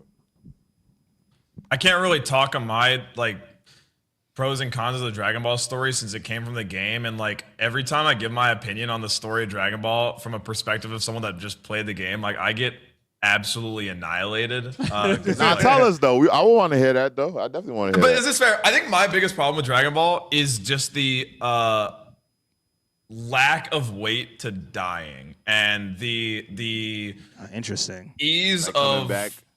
Yeah, ease of coming back to life and ease of moving between being dead and being alive. I think the weight of dying in a show is one of the biggest like plot movers, I would say. And I think Dragon Ball just kind of tosses it up, and I think that's kind of the charm. I think for some people for Dragon Ball though is how like laid back it is with death. So I don't completely rail against it. I don't think Dragon Ball is bad by any means, but I think that was always one of my biggest criterias, even playing the game. That's interesting. But I'm not gonna hold you. I'll be mad as hell if Goku didn't come back. I'll be mad. A lot of people. Get that ass, bro. Yeah, because he died. That is the charm of Dragon Ball. The fact that you have the capability of getting a person killed but have him come back to the story. He dies the very beginning of Dragon Ball Z. It's like, yeah, let's get Goku out of here first. But I think that gives the law to the Dragon Balls, though. Because I feel like a lot of us would let it slide because it's like, yo, the Dragon Balls is this powerful. If you die, it could bring you back to life. Yeah. And it gives you a moment of time that you don't have that main character and you have the other characters that have the opportunity to shine and stuff. So it's like without Goku dying, you don't have like other people. And I was way more mad. Yeah, you watched Naruto. I was way more mad when the pain scene when they brought everybody back to life than I was ever in Dragon Ball Z. That's fair, because I feel like the weight of death was way more established in Naruto. Like Dragon Ball, really That's true. You're right. It's true. That's completely true. Yeah, that's probably one of the biggest like ass pulls in Naruto is like them fixing everything after the pain arc. Nah. But like, you know how you said Dragon Ball Z, it shows how powerful the Dragon Balls are, right? Because that's why it's okay for everybody to die, right? It just shows how powerful Talk No Jutsu is in Naruto. That Naruto can talk the villain into breaking everybody back to life. I'm just being stupid, but so, like, regardless, but like to an extent, it does show how powerful Talk No Jutsu is in Naruto. I feel like every story does it, because when I say Kid is dead, y'all say, yo, he never really kills anybody. You know what I'm saying? So I just feel like everybody in fiction. Nah, but that's not. No. It's a little different. It's a little different. It's a little different. It depends. The only thing, if Thing comes back somehow, then One Piece lost it all for me. Kaido? Nah. Who? Luffy's brother, Ace. Oh, no, he's dead. He's dead. No, He's that's like, if he actually somehow, Yeah, that's true. That's true. I would not be shocked if someone at the end he was with the One Piece. Like, and the one. oh man. Oh yeah, And then the only way that could happen is with Thing though, with Gecko Moria. If he found Ace's body and brought Ace back to life, that's the thing that could happen. And so imagine.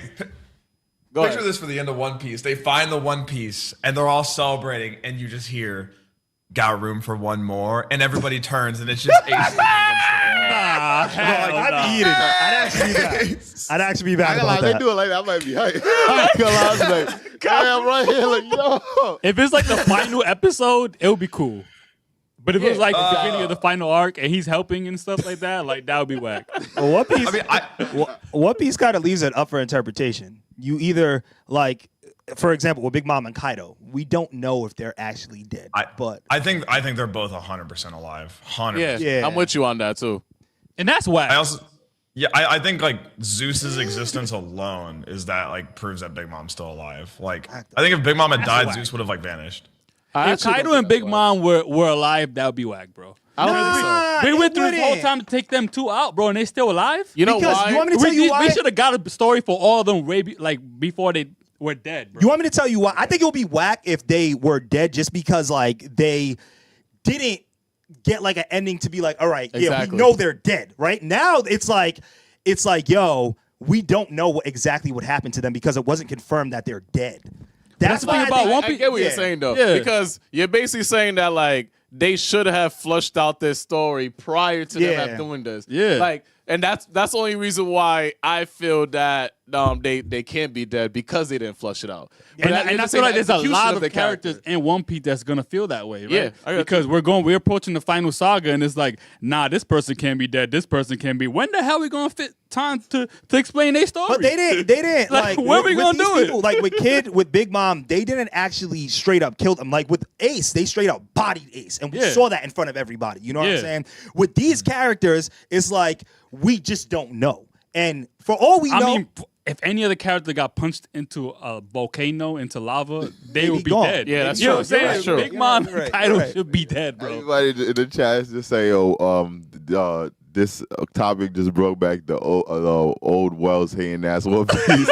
They're like, yo, we talking about Naruto. Why the hell? Everybody's like, why the hell did you pick up One Piece for? Yo, a good thing that that Jack that you brought up that I did like though, is like I feel like when you establish the weight of death within an anime or a show, then that's how you can kind of dictate how you respond to when a character dies in a show. You know what I'm saying? Like if like with shows that is shown that people die and come back, you're gonna be less mad that a person dies and come back versus a show that dies and people stay dead and then they choose one character to come back. It's like Game of Thrones or Jon Snow and stuff like that. People all die, so the fact that it's like, wait, Jon Snow came back, it made it a big moment. That could have been either a bad thing or a good thing. So I feel like that's what it comes in. Yeah, they cover that well. They're like, you ain't say that when Bakugo came back.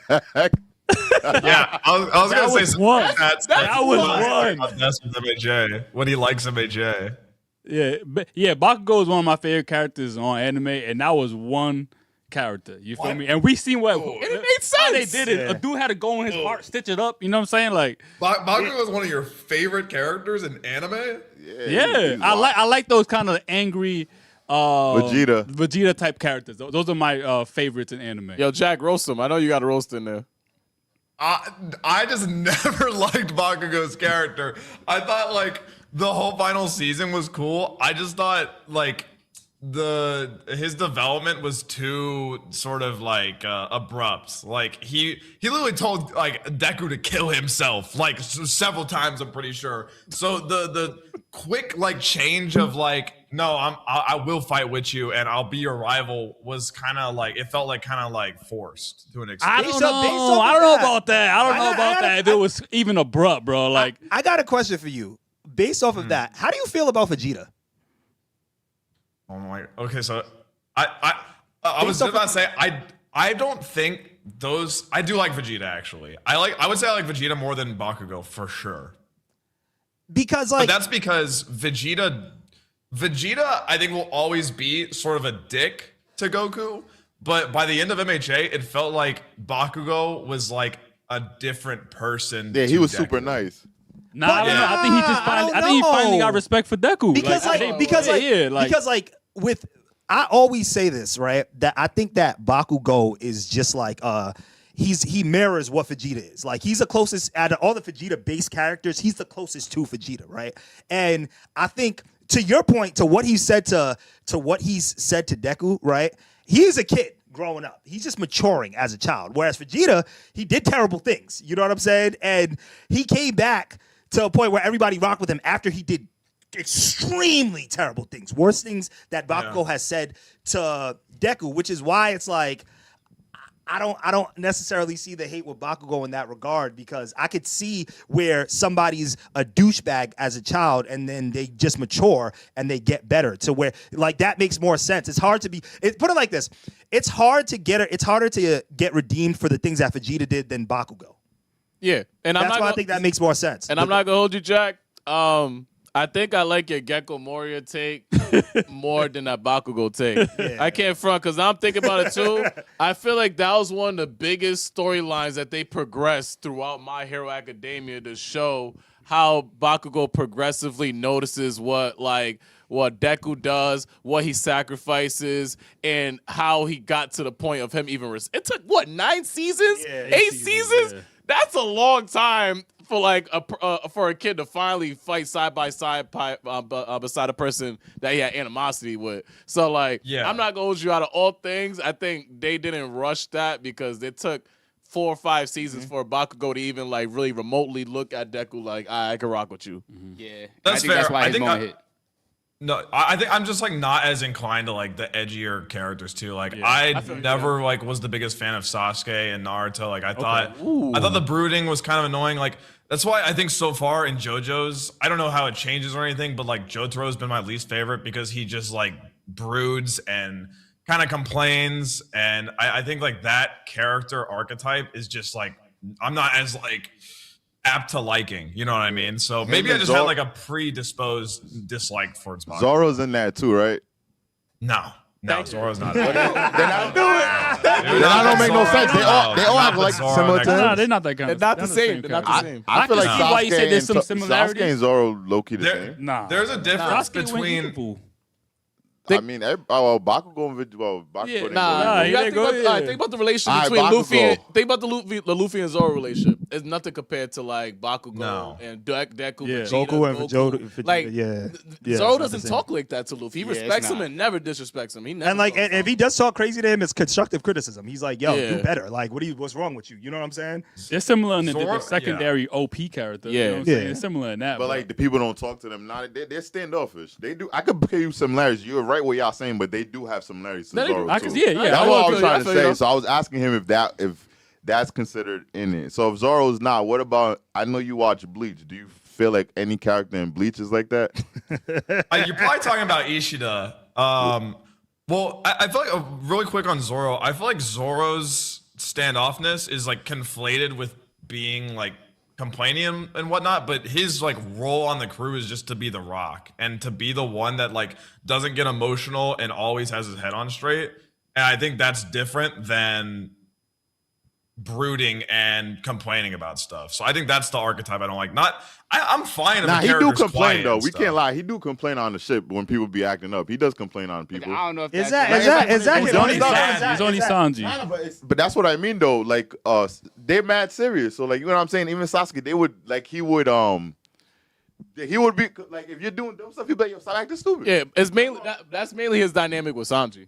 All right, one person, but Yeah, I'll tell he's you the that. only one that's really like that on the That's crew true, with for someone. sure. So that's why I'm saying like I feel like Nami Sasuke. be like that too though. Nami be getting tight.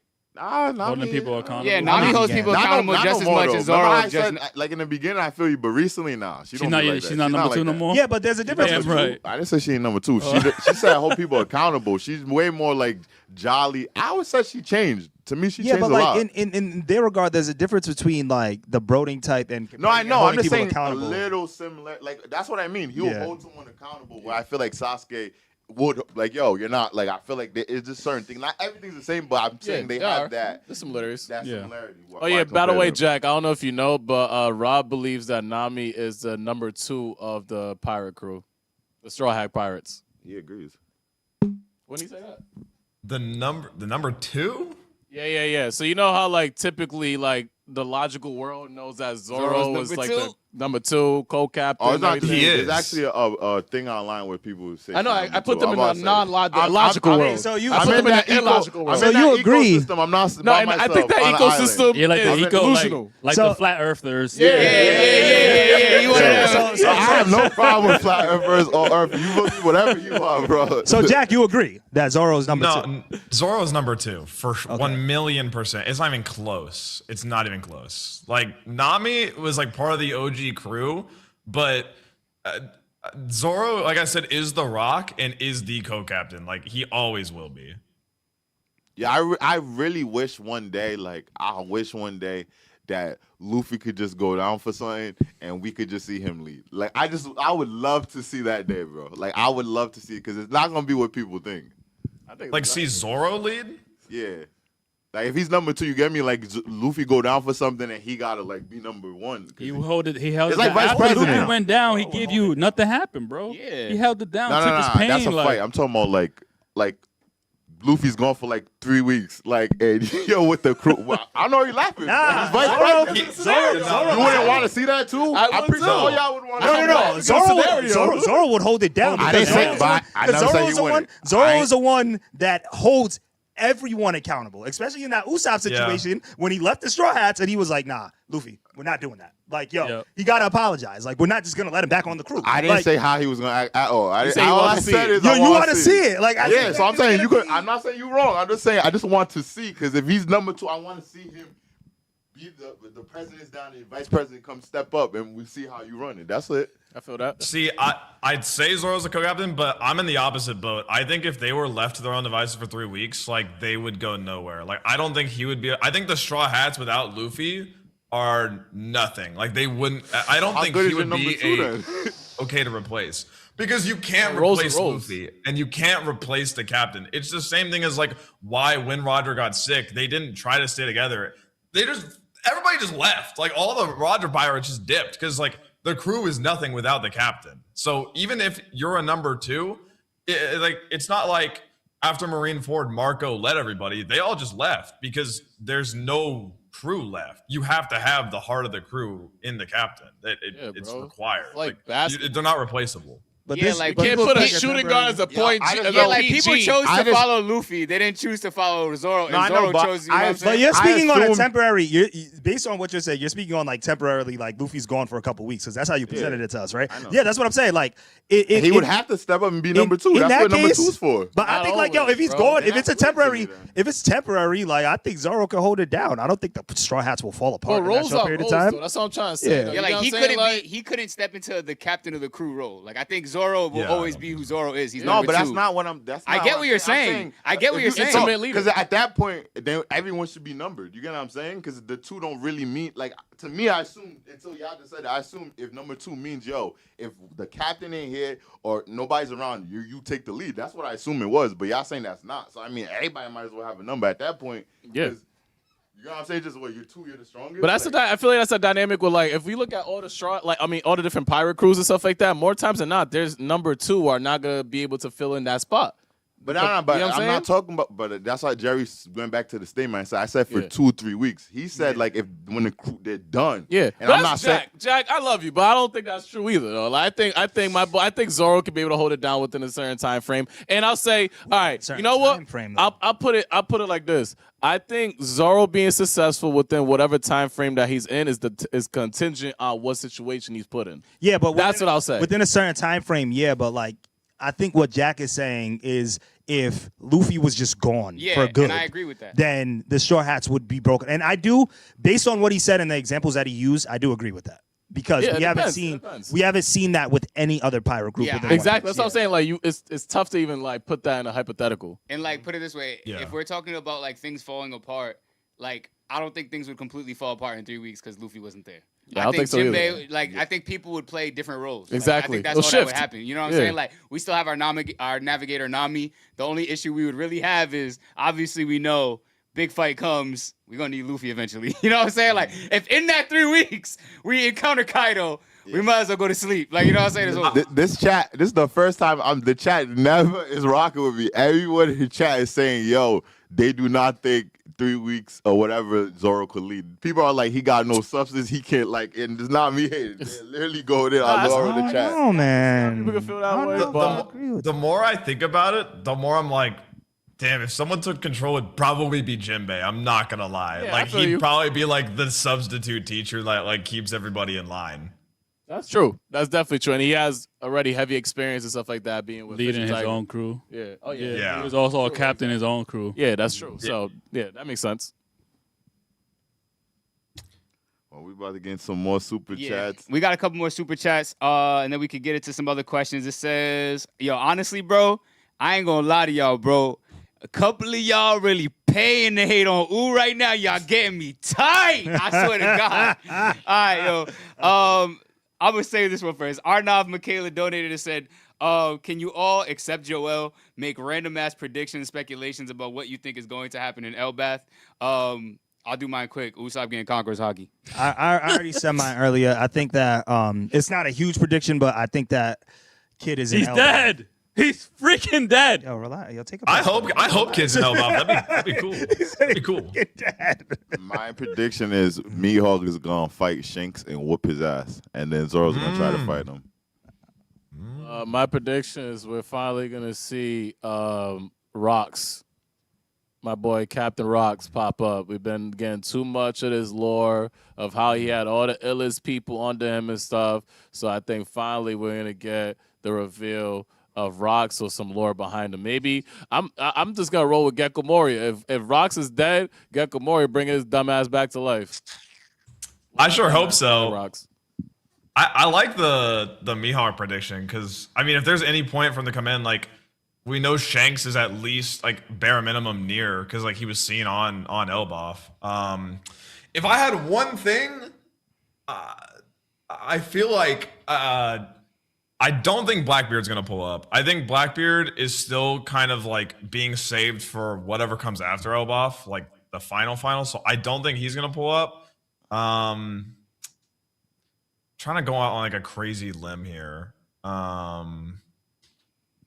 Man, I think Usopp has to have one big moment. I'll go out on a limb and say if anybody's gonna die, if any Straw Hat's gonna die, Usopp will die, and that'll be his fight, his character arc. Yeah. I think Usopp dying would be hype. Is that does that sound evil?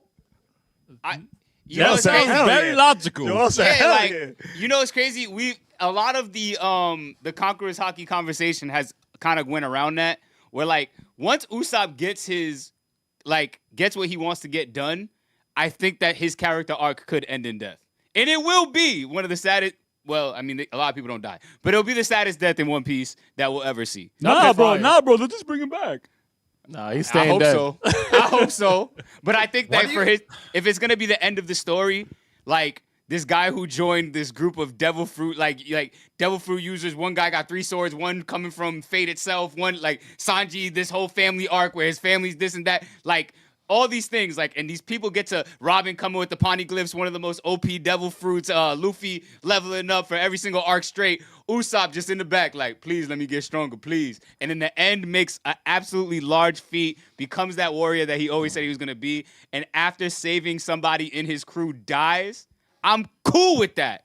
Conqueror's Haki Usopp saves one of the most illest members in the crew, makes it possible for us to get to the One Piece, and he dies. I'm cool with that. And I'm crying.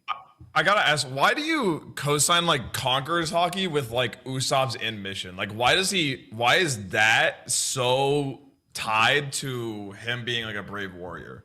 I don't think that he has to, but I think because of the character that we see, I mean, we've seen he has observation Haki already, and I don't know, if in like. He doesn't need to, if that's what you're asking. Like, I don't think he needs to, but I think it would be a great moment that this guy who is the absolute opposite of what you would think would get Conqueror's Haki. Like, everybody knows there's not a large percentage of people to get Conqueror's Haki. He would be, you said yourself, he's bottom list of who I think will get Conqueror's Haki. This guy, the most unthought person that would ever get this, gets it because he just believed in himself that much. We know his dad is the man. Usopp is the man. He's had his feats. I can't wait to kind of learn more about Usopp too. I think we will later in this story as well. But I think for him to get it would be like, wow, anything was possible on this road to get the One Piece. Like, I think that would just be a great moment for Usopp. Justice. Yeah, like, so that's my whole thing. I do agree with you though. Like, if he does get Conqueror's Haki, his death is very close. Because I don't think they're ever going to make him... Usopp's character will never be level of Zoro, level of Sanji, level of Luffy fighting-wise. Like, they're not giving him that. They're giving him... That's fair. You get it one moment, you got it, you did what you needed to do. I'm crying my eyes out, Usopp. I finally did it. I'm a warrior. Dead. I agree with you, except for the fact that he'll get Conquerors to achieve that. Like, I think he'll have a dope ass moment. And he'll die a brave warrior. I just don't think the story needs to give him Conquerors to do that. I feel you. Only because it's only like you said, Jack. It's a select few that only get this level. Yeah, it's supposed to be so rare. Like I said, whenever it was presented, it's like this thing where it's 1 in a million. You know, like it's not. You know, and we've already seen a couple people now that have it. So. Maybe it would be kind of cool. I just don't think it has to happen for him to have like a big moment.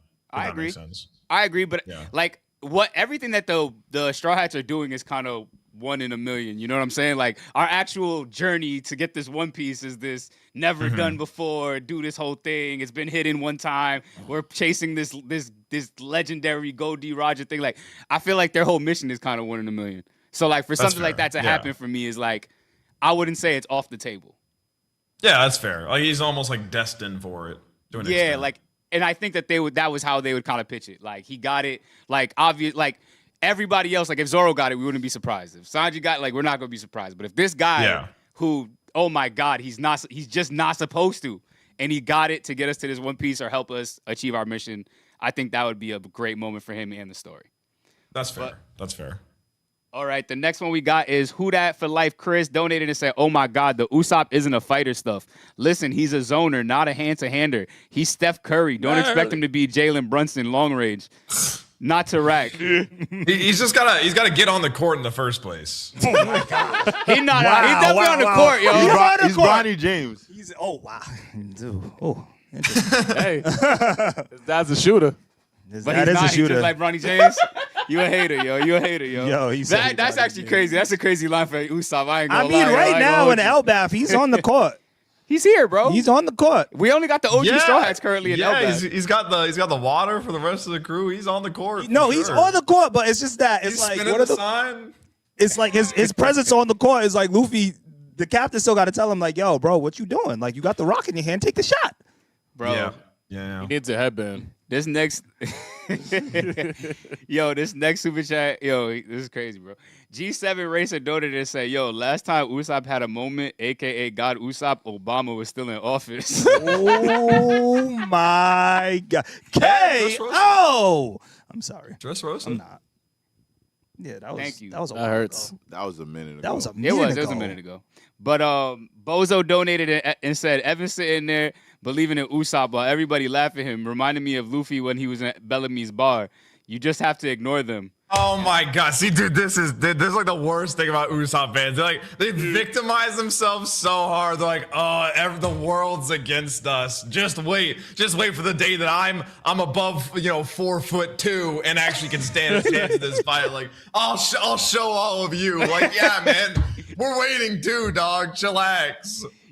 And then I didn't want to read this part, but at the end he said, they are right, though.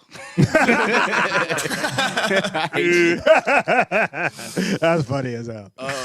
Don Quixote Alexandro donated and said, Shanks and Mihawks are equal in terms of strength. So when we see Shanks fight, it's okay. least That's I the read one you that read. one. My fault. Let's see. Fluffy Hawk 24 said, "Do you guys think Katakuri could beat Blackbeard?" I say yes because Katakuri has future sight a lot better than Haki. I do not believe that. I don't believe I don't believe that at all. Blackbeard is on. Blackbeard got like Blackbeard's some on OP 10, bro. OP Devil Fruits, bro. Yeah, Like he's on 10. Yeah,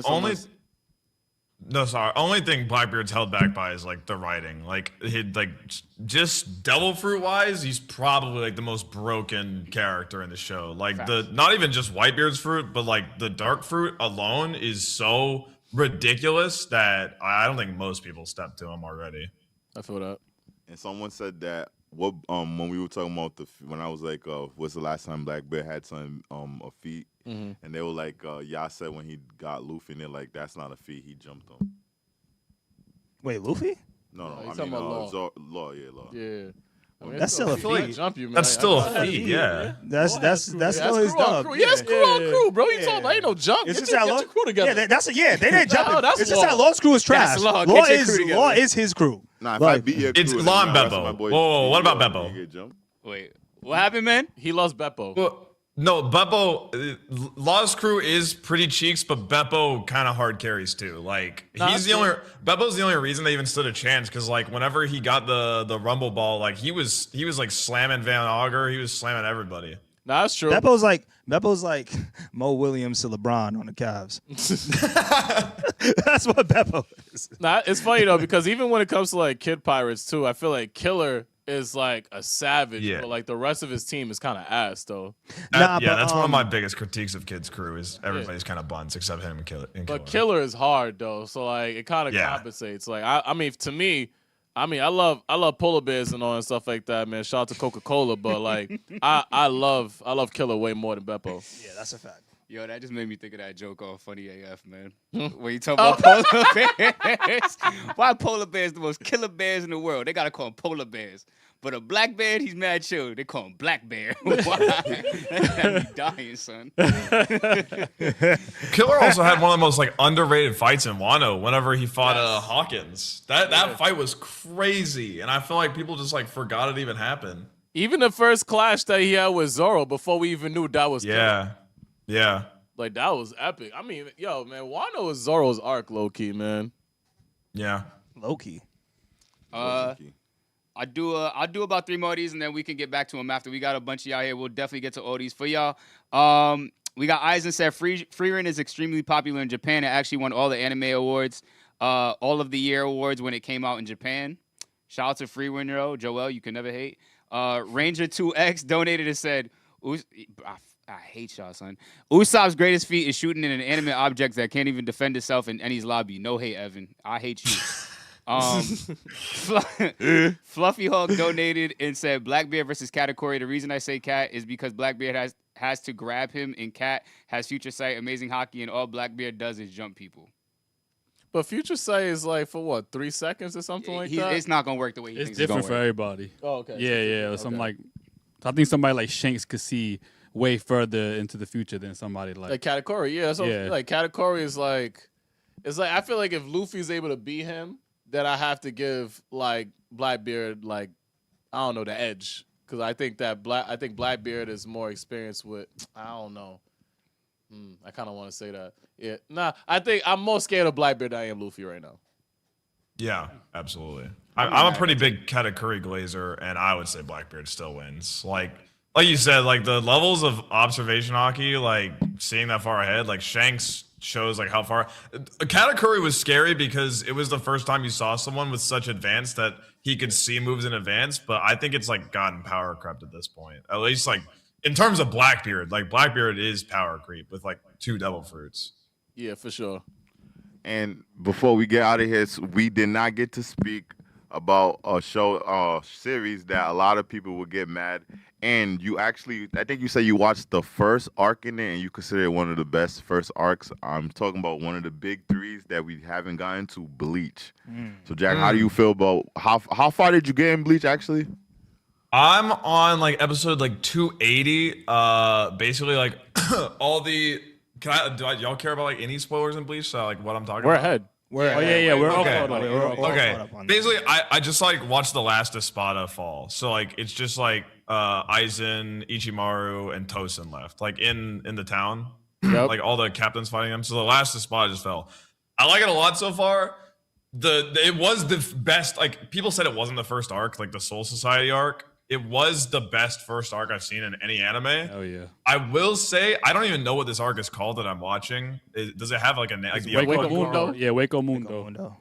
I thought the first like 30 episodes of the arc were kind of brutal. Like the pacing of it, I think it shows its age a lot more in this arc. The animation like is just there's just none basically. Like you can tell they definitely like took it for a really low point for a bit because now like with all the Espada fights and everything is really solid. So I think that's my only biggest critique so far is the beginning of like the Hueco Mundo arc. Dude, Xyloporo is like probably one of the worst characters I've ever seen in any anime. That's the dude with the glasses, right? With the red hair? Yeah. Like That's true. The like scientist guy. Yeah, that whole fight lasted way too long. It was brutal. But I mean, like the Ichigo Okiura fight was gas. I like any fight with Kenpachi. He's kind of the GOAT. Yes, Hey Jack, run that sentence back one more time, yo. He's the GOAT? Wait, Kenpachi? He's the GOAT? Can you speak more on Kenpachi and how you feel about his character and everything, Oh, please? Kenpachi is sick. What, like, how many anime characters nerf themselves just because they're so strong that it makes it more interesting to fight? Thank you, bro. Keep going, Thank Jack. you. It's crazy. Thank you. Wait, no way this is a hot take, right? Yeah, that's No, not a hot it's take. not a hot It's not take. It's hot for one person. Yeah. He might be hot right now. That's why I want you to keep Yo, going. who won the fight between Ichigo and Kenpachi in the first time they fought? Ichigo, but Thank you. that That's not fight an was argument. the point of that fight was to display like that Kenpachi might need Rob. to like have a relationship with his blade. And yo, his honestly, ass. I really do think that Kenpachi won that But fight. he didn't. You think he did, Yo, but yo. he didn't. He didn't He win the fight. fell. though. Last. He didn't, but he had the learning moment after the fight of like, damn, there might be levels of this that I might need to be reaching because things are starting to happen here. So I feel like that fight was a learning opportunity for him, and going forward, like I'm hoping he gets a Bankai eventually. I don't know if he does, but I feel like if he does, that fight is the reason he does, is because he realized there are people out there that he'll need to be at a certain level that he's not at because he's kind of ego. He's definitely got an ego, that's for sure. Yeah, for Nah, it's sure. facts. That's a fact. But you don't think he's like Bakugo though? Like the No, he's not like Bakugo. No, It's because that's he's why. not. he like he could be Nah. Bakugo's uncle or something. It's kind of hard to compare him to though, because like Bakugo is growing up and like you said, like learning and like kind of making mistakes. Kenpachi's grown. He needs to And grow the up. thing- Kenpachi? Yeah, he needs to grow up. Right, don't be I hating, think- Rob. Who's your favorite character in the Bleach again? Udiu. And Chad. Udiu and Chad. And he talking about Kenpachi. You like Chad, right? What's going on? I mean, I really like Chad, but I don't remember the last time he did something. He's in Wake Mundo and he said that. That's no, forget it. My fault. Yeah, he's You're not even caught up yet. I'm about to forget it. I feel the way about Chad that I do when Renji pops up, where I'm like, damn, like we're about to watch like him fight something, and it's just kind of like not interesting, and that's the end of it. Like I just don't get excited when Renji shows up, bro. Damn, That's for real? interesting, right? Reggie's actually kind of lit, yeah. Reggie's alright. I don't think he's won a single fight. He's gotten clapped by everybody. He doesn't. That's true. Yeah. But He's like 0-4 so far. I'm rooting for him. Don't worry. What's the last fight you seen from him? If you remember. Oh my God! It was he's not him. on It was him, Chad. Well, they're all currently fighting Yami. Like they're still fighting him. Oh, okay. But the last thing he did was like him and Chad fighting like the giant sand thing just pissed me off to such a level because But like Chad just did something. yeah, but it's I don't know. Maybe it's the writing too because like they did the anime thing where they fight them one at a time and it pisses me off. I'm like, guys, one of you go around, the other hit the face, but instead they just like for a couple episodes hit their face like one after another. But I think it's also because it's at the same time as all the Espada stuff happening, so it just doesn't seem as exciting. Because like I'm cutting away from the Espada fighting to Chad and Renji fighting Sand. You know? To filler. Filler stuff is that is filler? happening like That nah, I'm just saying. I would believe it. I would believe it. So Bleach is really good so far. I just think the beginning of the arc was kind of okay. I also found a lot of the Espada to be kind of not as strong as I thought. They're better than Akatsuki though. Whoa, that's crazy. Thank you. Jack, this is the guy I deal with every day, man. Oh, Jack, I have a question. Yeah. And this has to do with Bleach. So, Okay. as far as the big three goes, who do you think is the worst main character within the big three? Who's the worst out of all three? Yeah. Just out of all three, yeah.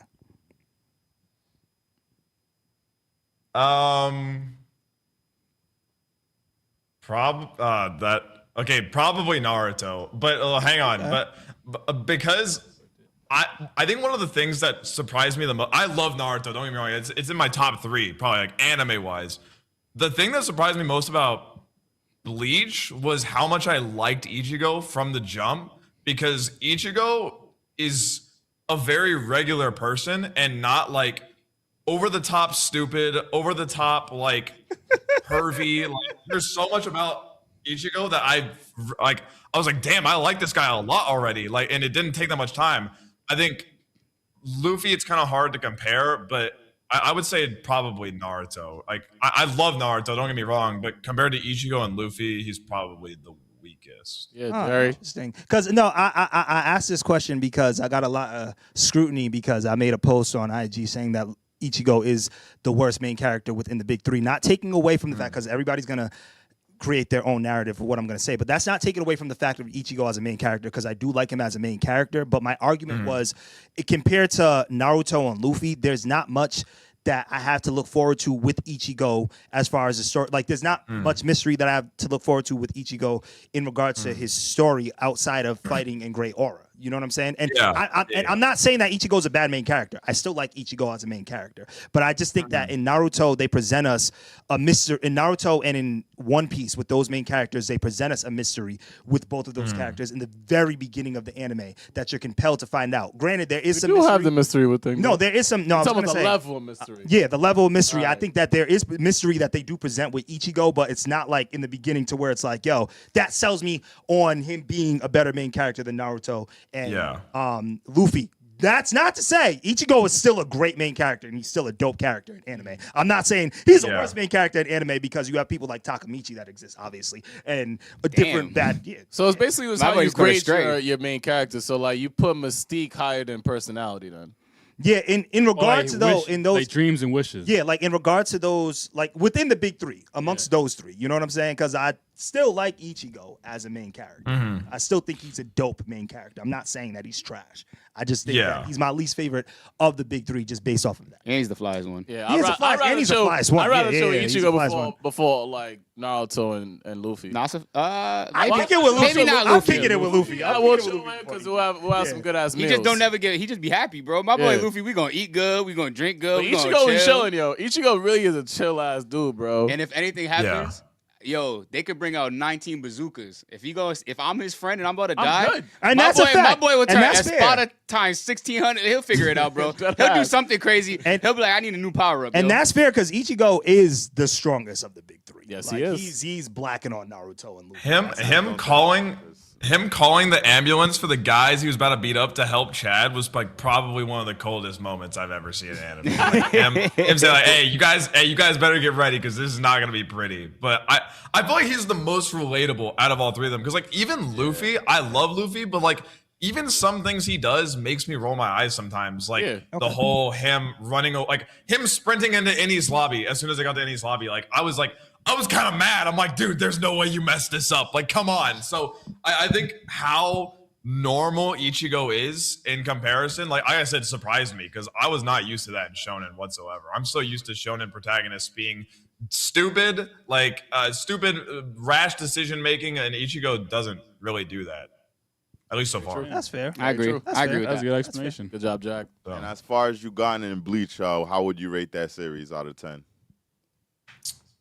Man, if you ask me at Soul Society, I'd say like a 9. It's probably at like a 7 right now, I would say, give or take.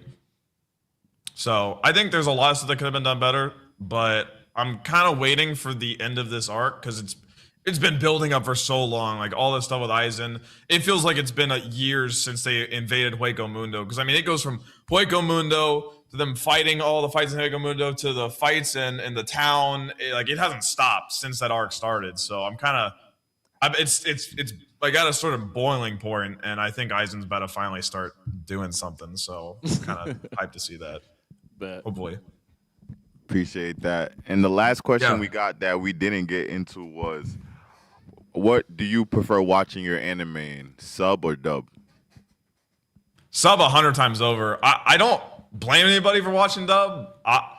Personally, I always get like a more like full experience at a sub. I don't know. It might be like the fact that I don't understand Japanese that hits harder because I feel like there's a certain thing about when you don't speak the language, it's compelling in a different type of way. But I'll never blame anybody for watching dub, especially like, dude, when you're eating, dub is so much better because like you look away for 0.5 seconds. When I watched Trigun for the first time recently, and I think I watched like half of it in dub because half of it I'd be eating and I did not want to just stare at the screen the whole time. Yeah. I feel that. So it's kind of preference, but I will always watch sub unless it's Dragon Ball. I actually do kind of prefer the Dragon Ball dub. Yeah, 1000%. I feel like it's like series to series. Yeah, series to series. Yeah, I feel that. Yeah, I watched Naruto dub too, and that was pretty good. Yeah. Did you watch Boruto dub or not? No, because when I was watching Boruto, it was when it was airing, so the dub was like so behind. Like it was, So no, I watched that sub. I pretty much watch everything sub now, unless it's I'd like really highly recommended. But I think I've watched all the biggest dubs, like Full Metal and stuff. Wait, did you say what your top 3 anime is? No. What is it? Oh man, I feel like it changes. It also sucks because like One Piece is always there, but it's kind of unfair. I think it's gotta be One Piece, Attack on Titan, Vinland Saga, maybe. Nice. I don't know. It changes. Like I said, I really like Orb so far. I think Frieren could get there eventually. I really like Jujutsu. If Jujutsu Kaisen keeps going at this pace, it would definitely be there. But probably those 3 for right now. I like that top 3. Yeah. Nah, that's a solid top 3. And before we get out of here, and we're gonna get to super chats last. Speed run these real quick. Wait, before that, but Jack, let us know exactly where everyone could get your content. Let us know what you got coming up, where to follow you at, and we definitely, hopefully, we get to make some content when you come out here in July as well. I mean, July. Yeah, 100%. Thank you guys for having me on. First off, this was so much fun. I love talking about anime. I could talk about it like every second of the day. You can find me on YouTube at Jack the Bus. If you want to watch the reacts, it's just another channel called Jack the Bus Live. Twitter's Real Jack the Bus, but that's pretty much it. Coming up, I am trying to get back into like fighting games because I want to get really good for like when Xenoverse 3 comes out. But like I'm getting back into fighters, so I'm starting a series on fighters. Any One Piece games I pretty much cover on the main channel, and then One Piece reactions pretty much all the time, especially with Elbaf going. So that's those are the platforms pretty much. And One Piece, and Twitch. Oh yeah, shout out to your Twitch is going crazy. Shout out to you on that. And One Piece Burning Blood, you play that? No, that's in the list though. I gotta try Burning Blood. I've never played Burning Blood. I think I did like in July. Try to play before you come out here, because we definitely will run that with you too. Oh, that'd be fun. Okay. I'll go on like a mini training arc, and I'll figure out. I'll play some. Is Gecko Moria in it? He is. I'm pretty sure he is. Yeah, we just never played with him. Yeah, we just wouldn't know because like who would have picked him? Hey, I'll just put in 100 hours and dog on you guys with Gecko Moria. I'll just humiliate you. We'll get it going. That would be epic. Yo, I'm running Soge King all day. And before we get to how do you go from dunking on Gecko Moria to I'm running Soga King? Like just zero aura. Just no aura. None. So there's no horror. And before we get to the super chat, one last question, because you're a gamer. Just wondering, do you play Super Smash Bros? I have. I'm straight cheeks at Smash though. You got Can you guess my main on Smash? First off, I never played Melee. I only played Ultimate. Okay, so I'm going to say Fox. No. Kirby. Sora. Nope. Mario. I was a Mega Man main. Oh, okay. Mega Man is nasty though. Yeah, Mega Man is. I feel like Joel used to play with him. Yeah, I tried it. I It was hard love to play Mega with. Man. I love him, bro. I love jumping on like the trampoline, doing like the upbeat or like tornado people. I always found Mega Man so fun. But I'm trash at Smash, so please don't ask me to play that. Please. God, don't ask me to play Smash. I'll embarrass myself. All right, so we'll rapid fire through these real quick. And the questions that we have, I'll kind of ask them to you, Jack, so you can answer first on these. So we got Kenzella God said, I don't know if you've seen this one, so you'd have to let us know. But how do you feel about the Clayface trailer? It's straight fire and it's going to be a horror genre. I saw the trailer looks sick. It looks, is it by James Gunn or no? No, it's not. It's directed by someone that did a horror movie. Yeah, the dude that did the Barbarian movie and Isn't it Weapons. Yeah, It was the person. Yeah. No, Craig is. It looks crazy. Weapons was Resident Evil. It was some other director. I don't know who it was. I forgot who it was. Yeah, Clayface looks. I'm glad that DC's kind of like leaning into like the horror stuff because I mean Clayface like as a character is kind of horrifying, no? Yeah. So yeah, it looks good. Okay. And then we got Adam Moltisanti donated said Mushoku Tensei Season 3 will clear every anime this year. Will y'all be watching live from episode 1? Mushoku Tensei? Yeah. Never seen it. Jobless Ring. Probably not from episode 1. Well, we're gonna try. I'll leave it at that. We're gonna try. Okay. And then this is gonna be a solid pretty much run of hate. So I'm gonna just run through the hate. Fluffy Hawk 24 donated said, "Is it just me or does anybody else want Usopp to die in Elbaf? Wow. So bad. He just has such a frustrating face." Wow. We said that all the Okay, time. that's not even like hoping for his character arc. That's just like I think that's just straight up evil. Yeah, right? Yeah, like wow. Yeah. Damn. Bozo donated and said, "Most One Piece watchers got spoiled on Ace's." Okay, I'll forget it. I can say it. Yeah. Ace's death. Did you watch it without getting spoiled? Yeah, Ace. Yeah, no, you guys should see. I have people ask about like Twitter all the time. I have, I think 300 words muted on Twitter. Like I have gear 5, 6, 7, 8, 9, 10, like up to like 15 muted on Twitter. Like just in case. I have damn near like every One Piece character muted on Twitter. Whenever I tweet about One Piece, I don't see a single response because usually it has words that are involved, like devil fruit, everything. So I keep my social media tight. I don't think you understand. That's good. That's smart. That's a smart man right That's there. smart. I gotta start doing that. Imagine getting spoiled on Gear 10, bro. You'd be tight. I'm saying I won't be. Hey, I won't be. Gear 15. I'm not hearing about it, man. If it's Gear 16 though. Then, okay, well, how do you even prepare for that? You know. Yo, Fluffy Hawk donated again and said, "How many Usopps do you think Kaido could take on?" I'll say 500, probably more. Yeah, maybe 1,000. Whatever. Is there a number? I don't. Yeah, I don't even think Maybe there's a million. number that will defeat. Two I don't infinity. have like all this. A rumbling amount of Usopp. Rumbling amount of Usopp is crazy. Fluffy Hawk donated again and said, "Hear me out. Usopp needs to go because he is the most useless character ever in history. Also, being the biggest coward. But live action Usopp is awesome. Yo, live action Usopp is awesome. Did you enjoy live action Usopp? I've talked dude, people get so mad when I say live action Usopp is like 10 times better than anime Usopp. It's crazy. Like his aura in Little Garden, like the stuff he did, like to Miss what's her Miss Valentine and Mr. Five, like oh my god, he's so good. What's it, Jacob Romero, the actor, he's so good. He's awesome. I think they did Usopp a lot of justice in the live action as well. Yes, 100%. Bozo donated and said, "Fun fact: Usopp was originally intended to be by Oda to be the vice captain of the Straw Hats, while Zoro was supposed to just be one of Buggy's sidekicks." Wow. I did not know I was that. planning on having toast this morning, but I didn't. So like, You are definitely. I can easily say you are by far the funniest guest we had. So far. bro, chill. Nah, it's not even close for me. I can easily say that. I've been dying the whole Thank you, time. man.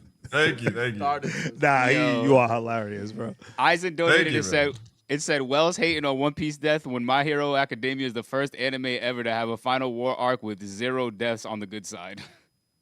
That is true. That's kind of like. Yeah, I Hey, think wait, didn't Stain die? He was kind of on our side of the He end. wasn't good though. Yeah, he wasn't necessarily. He was on good the at the side. end. He helped us, but good in my can't heart. say he's Good good. in my heart. Now I feel you. Stain's one of my favorite characters in My Hero, but that's one of those people that he had to die. He did too many Stain was bad sick. things. Stain is sick. All right, we got 4 more, and then we good. Dow donated and said, "This arc is lit. Elbaf is going to be better than Egghead." Fluffy Hawk 24 donated and said, "God, Usopp, don't get me started. The worst thing Usopp did is be born. You are on his Johnson." Oh my god. That's wow. Damn. Bro. Yo, Aniply donated and said, "Evan, I just want you to know, gang, outside of this podcast, Usopp has a large fan base. These guys just ain't on your wavelength. Yeah, like level up. Like, yo, level up. It's not hate on Usopp, it's hate on yourself. And I don't understand why that's happening right There's now. an There's a ecosystem lot for of people- everything. Yeah, there is. Yeah, Facts, I mean, facts. welcome to I gotta find the 2026. Reddit like Robbie found that Reddit that he found right Nah, there. that's why I number 2. said what I said. I'm like, yo, you make me used to think there wasn't an ecosystem. I'm like, yo, there actually is a lot of ecosystems. there's a fan for every character. Like, it does not matter. Like, you met the biggest Gecko Moria fan today. You'll find a fan of, like, Charlotte Smoothie. Like, it does not matter.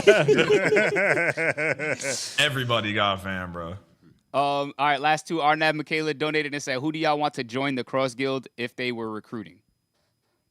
The Cross Guild. Do they do anything besides make Navy bounties? Like, actually, Right. what have they done? I pray none of my favorite characters join because they're subject to just like off-screen doing nothing time. I hope not. Nobody. Yeah, I'll take his answer. Okay. And then I'm just happy that the last one is not hate on my character and is hate on somebody else's character. So let's get out of here on a high note. Bozo donated and said, "Aside from Usopp, do you guys think Sanji will get Conqueror's Haki? I hope that creep just gets 25 to life instead." And we're like, that we out, bitch. With that being said, I don't think Sanji's getting I don't think he needs to. I don't think he needs to because he's already too lit of a character. You feel me? Just keep leveling up, brother. You'll Oh, be damn, all right. I got you. 21 Mob, my fault. I just seen that you said that. 21 Mob donated also and said, "If you guys think Shanks is stronger than Mihawk, why is Zoro chasing Mihawk and not Shanks? Also, if Shanks has better He's not a Haki, swordsman. why no Black Blade?" Shanks isn't Yeah, swordsman though. because Not really. Shanks isn't like really. a sword. He's a swordsman. He's got a blade, but like, Nah, he's but not it's a not like swordsman. Mihawk is a like. Yeah, Jack, continue. You were already saying it. Yeah, nah. Shanks' blade is like for decoration. I think he could clap cheeks without a blade, or like just chill like with his haki. Like I don't even know if Mihawk has Conqueror's haki. He might just be like that goated of a swordsman. But Wait. no, that's why. When Shanks fought Kid, didn't he use his sword? You're damn right he did. That's why he's dead. Yeah, but it wasn't like a sword fight. He's not dead though. He's not dead. Chillax. We don't think he's dead. Relax, bro. Thank you. But yeah, I mean, the presentation of Shanks, he's always used his sword. I don't think it's for decoration. If you use your sword when you have your sword, I mean, that constitutes to you being a swordsman. Well, I don't constitute him as being a swordsman. I think Mihawk's a swordsman, and I don't think that Shanks is. That don't make no sense. That's so cool. It's cool. It's cool. It don't have to make sense. It's a lot of things that you think too that don't make sense. I think Actually, I ain't gonna lie. About 82.3% of the things Jerry say to me don't make too much Oh sense. my! So it makes sense that a person that uses a sword isn't a swordsman. That a person who's is a master with the sword isn't a sword. That just makes no sense. Jerry, I'm doing And we've the seen him use a sword, but that just makes no sense, guys. my fault. I think when the majority of your power comes from hockey over your swordsmanship, you are then not a swordsman. You are I don't instead know, a but if you merchant use your of sword, hockey. if you Thank use your you. sword every time we see him fight and he uses his sword, I mean that constitutes as a did sword. we see It's him clearly every not there time? for decoration. Did we see him every single time, every Bro, fight? he blocked a Kainu's punch Yeah, with with a a sword. sword. But I agree with that. I don't think he's just. I think he's more of a hockey man than a swordsman. I'll say it like that. I think he could be both though. But I think that's yeah. something that we're gonna have to look up and see what he's really considered. All right. We're not gonna be going by how we feel, man. Yeah, So, Pat, facts. we'll see. Facts. But Jack, again, thank you so much for pulling up Yeah. with us.